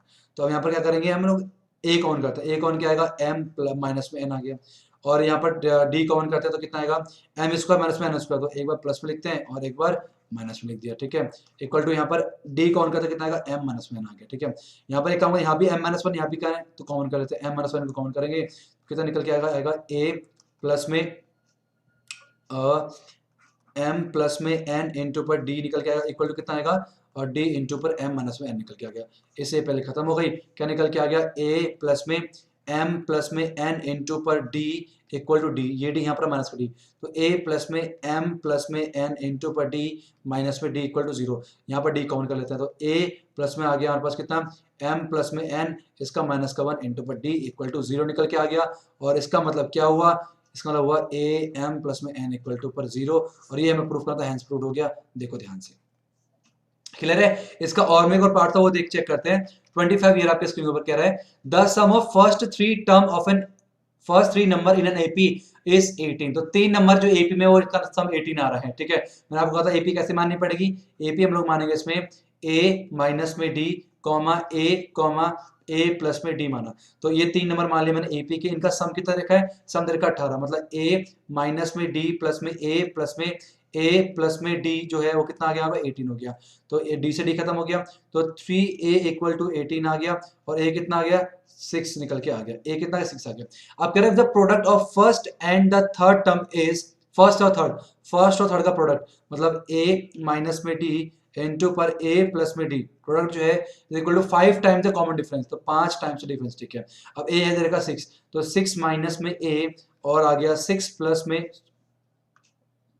ए नहीं है, डी है, तो 6 माइनस में डी और आ गया 6 प्लस में डी इक्वल टू कितना आ गया, 5d निकल के आ गया, हो जाएगा कितना, 6 का स्क्वायर माइनस में d का स्क्वायर इक्वल टू हो गया 5d, तो अगर 36 माइनस में डी का स्क्वायर इक्वल टू कितना आ गया 5d निकल के आ गया, वहां चला जाएगा ये, तो अगर डी का स्क्वायर और प्लस में 5d माइनस में 36 इक्वल टू में 0 निकल के आ गया। क्वाड्रेटिक क्वेश्चन में मल्टीप्लाई करने में माइनस 36 आना चाहिए, वैसे 5 आना चाहिए। बताओ 9 इंटू पर माइनस 9 इंटू पर माइनस का 4, ठीक है, और 9 माइनस 4 हो जाएगा, और क्या आ जाएगा हमारे पास 9 माइनस में 4 निकल के आ जाएगा। तो जगह डी का स्क्वायर और प्लस में 9d माइनस में 4d माइनस 36 इक्वल टू 0 हो गया। डी काउंट करेंगे तो आएगा कितना, डी प्लस में 9 और माइनस का 4 काउंट करेंगे तो कितना आएगा, डी प्लस में 9 इक्वल टू में 0 हो गया। तो एक बार डी प्लस में 9 काउंट करेंगे और ये हो जाएगा डी माइनस में 4 इक्वल टू में 0। तो यहाँ से डी कितना आ गया माइनस का 9 और यहाँ से डी कितना आ गया प्लस का 4 निकल के आ गया, ठीक है। अब वहां पर डी निकल के आ गया और ए कितना 6 निकल के आ गया। तो एक काम करते हैं, पहला क्या चेक करते हैं कि ए को ले लिया मैंने 6 और डी को ले लिया मैंने माइनस का 9, ठीक है। तो एपी क्या है, ए माइनस डी है, ठीक है, और क्या है ए है, और क्या है ए प्लस में डी, ये मेरे पास एपी है। अब तीनों के लिए चेक करते हैं क्या क्या निकल के आती है, ठीक है। ए माइनस डी, तो 6 माइनस में माइनस का 9 माइनस में प्लस 6 और 9 कितने होता है, 9 6 15। ए कितना निकल के आया हमारे पास, वो तो 6 निकल के आ गया। ए प्लस डी, तो 6 प्लस में ये हो जाएगा माइनस का 3, तो 15 6 और माइनस का 3, ये निकल के आ गया एपी। अब दूसरा चेक करते हैं हम लोग कैसे, दूसरा ए को 6 रखते हैं और डी कितना आ गया 4 निकल के आ गया। तो हमारे पास ए माइनस डी है और ए है और ए प्लस में डी, ये तीन वैल्यू में चेक करनी है क्या क्या निकल के आएगी, ठीक है। तो a माइनस डी, ए कितना हमारे पास 6 माइनस डी कितना हो गया 4, वो निकल गया कितना 2 हो गया, और a कितना हमारे पास 6 है और a प्लस डी, तो 6 प्लस में 4 कितना निकल गया 10 निकल के आ गया। तो 3 नंबर हमारे पास ऐसे निकले, ठीक है। तो माइनस 9 15 माइनस 3 और 2 6 10 आर द 3 नंबर्स जिसका सम कितना 18 होगा। चेक करो इनका सम कितना होगा 18 होगा, तो चेक करो, ठीक है, ठीक है। तो ये हमारे पास क्या निकलेगा, तो एपी जो बनेगी हमारे पास दो बनेगी, एक तो आ गई हमारे पास कौन कौन सी 15 6 और माइनस 3 की, दूसरी आ रही है 2 6 और 10 की, ये दोनों हम यूज कर सकते हैं।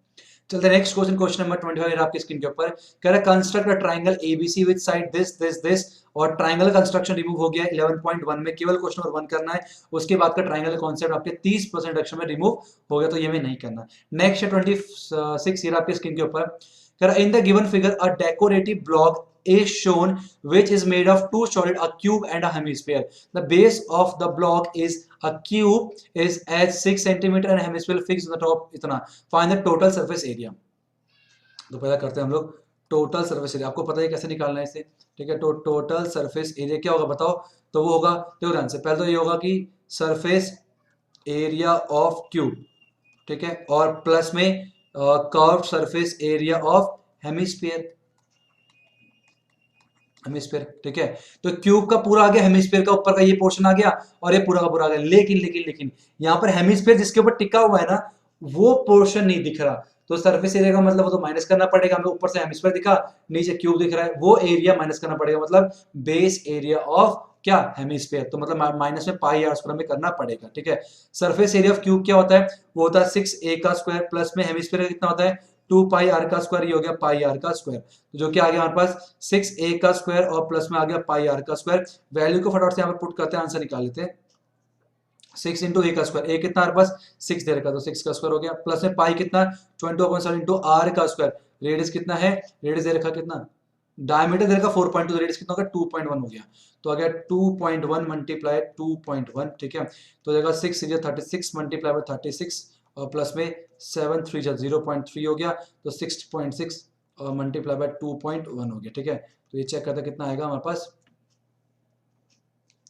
तो ये निकल के आएगा 6 मल्टीप्लाई 36 216 होता है, तो 216 और प्लस में 6.6 मल्टीप्लाई बाय 2.1 जो कि आ गया 13.86, ठीक है।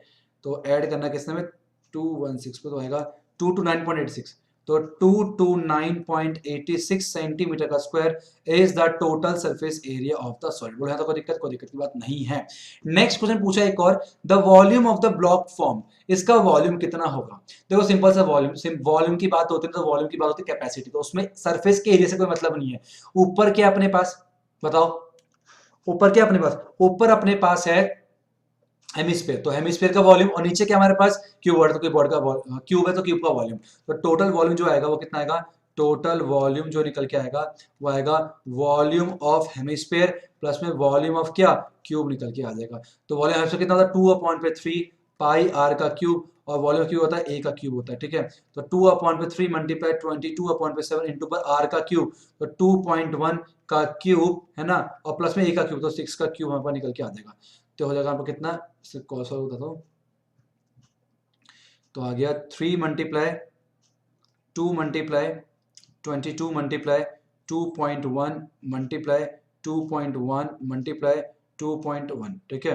तो 2 मल्टीप्लाई 22 मतलब इतना हो गया, और फिर डिवाइड बाय 21, तो ये आ गया 19.404 प्लस में हो गया 216, ठीक है, और प्लस में 216, तो ये हो जाएगा हमारे पास 216.924 सेंटीमीटर का क्यूब, ये निकल के आ गया इस पोर्शन में क्या वॉल्यूम निकल के आ जाएगा। क्लियर है यहाँ तक, ठीक है। तो ये हमने कर लिया है। अब इसका ना एक और में भी क्वेश्चन दे रखा है, वो चेक करते हैं क्या दे रखा है। और में क्वेश्चन दे रखा है आपके स्क्रीन के ऊपर, a bucket is at the top, bucket open at the top is form of frustum. तो फ्रस्टम ऑफ कोन भी क्या है, नहीं आ रहा आपके स्लेस में, ये भी हम लोग को नहीं करना। सीधे चलते हैं अपने नेक्स्ट क्वेश्चन, क्वेश्चन नंबर 27 आपके स्क्रीन के ऊपर। If a line is parallel to one side of a triangle to intersect the other two sides at a distinct point, prove that the other two sides are divided in the same ratio। ये जो है BPT theorem है, और theorem मैंने बहुत अच्छी तरीके से बताया। बीपीटी हो, कन्वर्स ऑफ बीपीटी हो, या फिर पाइथागोरस हो, कन्वर्स ऑफ पाइथागोरस हो, कन्वर्स ऑफ पाइथागोरस खैर आ नहीं रहा, मैंने बहुत अच्छी तरीके से बता रखा ज्ञानी क्लब प्लेटफॉर्म के ऊपर। तो इसका जो है लिंक मैं डिस्क्रिप्शन दे दूंगा, या आपको ये आता भी होगा, आप एनसीईआरटी से भी से कर सकते हो। इसका और में भी एक क्वेश्चन वो देख लेता हूँ, ये मैं नहीं कराने वाला। तो ये थ्योरम है, आप खुद से कर सकते हो, ठीक है। और ये दूसरा कह रहे हैं, prove that in right angle triangle the square of the hypotenuse is equal to the, ये भी क्या है, ये भी एक थ्योरम। कौन सा है, ये है हमारे पास पाइथागोरस थ्योरम को प्रूव करना है, ये भी आप उससे कर सकते हो। ये एनसीईआरटी में दे रखा है, और मैंने खुद ज्ञानी क्रीड़ा के प्लेटफॉर्म अपलोड कर रखा है। चैप्टर नंबर 6 का इंट्रोडक्शन देख लेना, सारा आपको उसमें मिल जाएगा, ठीक है। अब चलते हैं अपने नेक्स्ट क्वेश्चन, क्वेश्चन नंबर 28 आपके स्क्रीन के ऊपर। कह रहा 1 प्लस में sine square theta equal to 3 sine theta cos theta. तो ये हमें प्रूफ करना है कि tan थीटा की वैल्यू 1 होगी या फिर 1/2। बहुत ही अच्छा क्वेश्चन, ध्यान सुनना। तो दे रखा है 1 प्लस में sine square theta equal to दे रखा है कितना है 3 और साइन थीटा और क्या है हमारे पास कॉस थीटा, ठीक है। एक काम करते हैं, इसे डिवाइड करते हैं हम लोग किससे, कॉस स्क्वायर से। एक काम करते हैं, divide by cos square theta, कितना आएगा, तो 1 प्लस में साइन स्क्वायर थीटा अपॉन पर cos square theta equal to आएगा 3 sine theta cos theta upon पे कॉस स्क्वायर थीटा हो गया। क्लियर है, ध्यान सुनो, बहुत इजी क्वेश्चन है। तो आगे ऐसे अलग अलग करो, 1 अपॉन पे कॉस स्क्वायर थीटा, ठीक है, और प्लस में ये हो जाएगा tan square theta equal to ये निकल के आएगा, एक साइन और कॉस को लेके बन गया tan थीटा और एक कॉस से कॉस खत्म, तो ये हो जाएगा 3 tan थीटा निकल के आएगा, ठीक है। समझा क्या बोला मैंने, 3 साइन थीटा और कॉस थीटा था, और कॉस स्क्वायर का मतलब क्या होता है, कॉस इंटू पर कॉस होता है, ठीक है। इससे खत्म हो गया, साइन अपॉन कॉस tan होता है, और 1 अपॉन कॉस क्या होता है सेक स्क्वायर थीटा। तो सेक स्क्वायर थीटा प्लस में tan स्क्वायर थीटा और इक्वल टू हो गया 3 tan थीटा, ठीक है। और सेक स्क्वायर क्या होता है, वो होता है 1 प्लस में tan स्क्वायर थीटा और प्लस में tan स्क्वायर थीटा और इक्वल टू हो गया 3 tan थीटा, ठीक है। अब हो जाएगा 1 प्लस में 2 tan square theta equal to कितना आ गया 3 tan थीटा आ गया। तो ये इधर आएगा तो आएगा 2 tan स्क्वायर थीटा माइनस में 3 tan थीटा और प्लस में 1 इक्वल टू 0। तो ये ना एक क्वाड्रेटिक इक्वेशन नहीं बन गई, बिल्कुल बन गई। तो एक काम करते हैं ना, tan x को थोड़ी देर के लिए tan x को हम a मान लेते हैं, क्या बन जाएगा 2a का स्क्वायर माइनस में 3a प्लस में 1 इक्वल टू 0। तो क्या हो जाएगा, मल्टीप्लाई करेंगे 2 आना चाहिए, वैसे माइनस का 3, तो माइनस का 2 इंटू माइनस का 2 माइनस का 1 माइनस 2 इंटू माइनस का 1 जाएगा 2a का स्क्वायर माइनस में 2a और माइनस में a प्लस में 1 इक्वल टू 0 हो जाएगा। 2a कॉमन कर लो, कितना आएगा a माइनस से 1 माइनस का 1 कॉमन कर लो, a माइनस से 1 इक्वल टू 0। तो a माइनस 1 कॉमन करेंगे तो आ गया 2a माइनस 1 इक्वल टू 0। तो यहाँ से a कितना आ गया 1 और यहाँ से कितना आ गया 2a इक्वल टू 1 और a कितना आ गया 1 अपॉन पे 2 आ गया। और हमने tan a क्या माना था, a तो माना था हम लोगों ने, ठीक है, tan थीटा को, सॉरी, ठीक है। तो tan थीटा इक्वल टू कितना आ गया, एक बार 1 आ गया और tan थीटा के बाद कितना आ गया 1/2 आ गया, और यही तो हमें प्रूफ करना था। तो ये बहुत ही सिंपल तरीके से मैंने आपको बताया है। और ऐसे कुछ जो क्वेश्चन है जो आपने एनसीईआरटी में नहीं देखा और कुछ हटके मिले, एक ना अलग से कॉपी बनाओ तो उसमें लिख के रख लिया करो सारे क्वेश्चंस को, ताकि ना बार बार देखना ना पड़े। और जो पीडीएफ है वो ज्ञान कीड़ा के प्लेटफॉर्म में एप्लीकेशन में डाल दिए, वहां से एक्सेस कर लेना। नेक्स्ट 29 ये आपकी स्क्रीन के ऊपर कह रहा है change the following distribution to a more than type distribution, hence draw the more than type ogive. तो ओजाइव जो है 14.4 में आता है, और ये जो है हमारे पास एक्सरसाइज में नहीं करना है, ये डिलीट हो चुका है आपके 30% रिडक्शन के बाद। ठीक है, तो चलते लास्ट क्वेश्चन आज के 30 ये आपकी स्क्रीन के ऊपर। तो 30 कह रहा है the shadow of the tower standing on a level ground is found to be 40 metre longer when the sun's altitude is 30 degree. अच्छा, कह रहा है देखो पहले ना 60 डिग्री का एल्टीट्यूड बन रहा था, मान लो यहाँ पे ए है, सूरज है, पे बी ए बी टावर है, सी मान लो, इसे डी मान लो, ठीक है, ए बी टावर है, और ये पहले मान लो 60 डिग्री एंगल बना था। अब हमें नहीं पता कितना, तो ये एक्स बनना था, यहाँ से शेडो कितनी एक्स है। अब कह रहा है जब 60 डिग्री हुआ, 30 डिग्री में कन्वर्ट हुआ ना इसका एलिवेशन, तो 40 मीटर ज्यादा लंबी आ रही है इसकी शेडो। तो पहले एक्स है तो टोटल अब 40 मीटर ज्यादा, तो ये कितना आ जाएगा 40 निकल के आ जाएगा। ठीक है, तो ये वाली पहले एक्स हुआ, तो अब टोटल जो शेडो कितनी आ रही है 40 मीटर ज्यादा, तो एक्स प्लस 40 ज्यादा ही है ना 40 है। ठीक है, और find the height of the tower, हमें हाइट ऑफ टावर निकालनी है, वही मान लेते हैं। ठीक है, दो राइट एंगल ट्रायंगल कौन सा, इन ट्रायंगल ए बी और सी में काम करते हैं, ए बी सी पर। तो हमें पता है ए बी अपॉन पे बी सी कितना आ गया, वो आ गया tan 60 डिग्री। अब ए बी कितना हमारे पास, वो वाई है, और बी सी कितना एक्स है, और tan 60 कितना होता है √3 होता है, तो वाई इक्वल टू आ गया एक्स रूट पे 3। फिर इन ट्राइंगल कौन सा, ए बी डी पे काम करेंगे, तो आएगा ए बी अपॉन पे बी डी इक्वल टू आएगा tan, आपके एंगल कितना 30 डिग्री। अच्छा, ए बी कितना है, ए बी तो वाई दे रखा है। अच्छा, बी डी कितना है, एक्स प्लस 40, और tan 30 कितना होता है 1/√3 होता है। क्रॉस मल्टीप्लाई करेंगे तो आ जाएगा वाई √3 इक्वल टू आ गया एक्स प्लस में 40, और वाई कितना x√3 है, यहाँ पुट करो, तो x√3 multiply by √3 equal to आ गया x प्लस में 40, तो 3x माइनस में x इक्वल टू 40, और 2x इक्वल टू 40, और x कितना आ गया 20 निकल के आ गया, x कितना आ गया 20 निकल के आ गया। Find the height of the tower निकालनी है, टावर की हाइट कितनी है y x√3 है, तो y इक्वल टू हो गया x√3, और x 20 आ गया, तो 20 रूट में 3 हो गया, तो 20√3 की वजह से देखिए 1.732, तो 20 को मल्टीप्लाई करते हैं कितना निकल के आएगा इससे। ठीक है, तो 1.732 मल्टीप्लाई बाय 20 कितना आ गया 34.62, 34.64 मीटर ना, मीटर मीटर मीटर में ना, हाँ मीटर। ये जो है उसकी शेडो निकल गई। समझ में क्या बोला इसमें, इसने बोला कि पहले देखो, पहले शेडो बन रही थी एक्स जितनी भी बन रही थी, अब जो दूसरी शेडो बन रही है वो पहले के मुकाबले 40 ज्यादा है, इसका मतलब इतना तो एक्स ही है, ये कितना आ गया 40 नहीं हो गया। समझ में, इस तरह से ये 40 निकल के आएगा। तो यहाँ पर हमारे पास 2019 का भी खत्म हो गया, और इसके साथ ही साथ हम लोग का पूरी पीवाईक्यू की सीरीज भी खत्म हो गई है। देखो स्टूडेंट, सारी सीरीज मैंने यहाँ पर अपलोड कर दी है, बस आप इसे ध्यान से देखो और अपने इसकी प्रैक्टिस करो हर एक क्वेश्चंस की, और अपने सारे फ्रेंड से शेयर करना। और अब कौन सी सीरीज आप लोग चाहते हो मुझे एक आइडिया जरूर दे देना कि कमेंट बॉक्स में, या फिर वैसे पोल भी अप्लाई कर देंगे इसके ऊपर। तो और आप लोग हमें इंस्टाग्राम पे फॉलो कर सकते हो, तो फॉलो कर लो आप इंस्टाग्राम पे हमें, और साथ ही साथ में चैनल को सब्सक्राइब नहीं किए, चैनल को सब्सक्राइब कर लो। मिलते हैं आपसे नेक्स्ट वीडियो में अच्छी सी नई वीडियोस नई सीरीज को लेकर, तब तक के लिए हरे कृष्णा।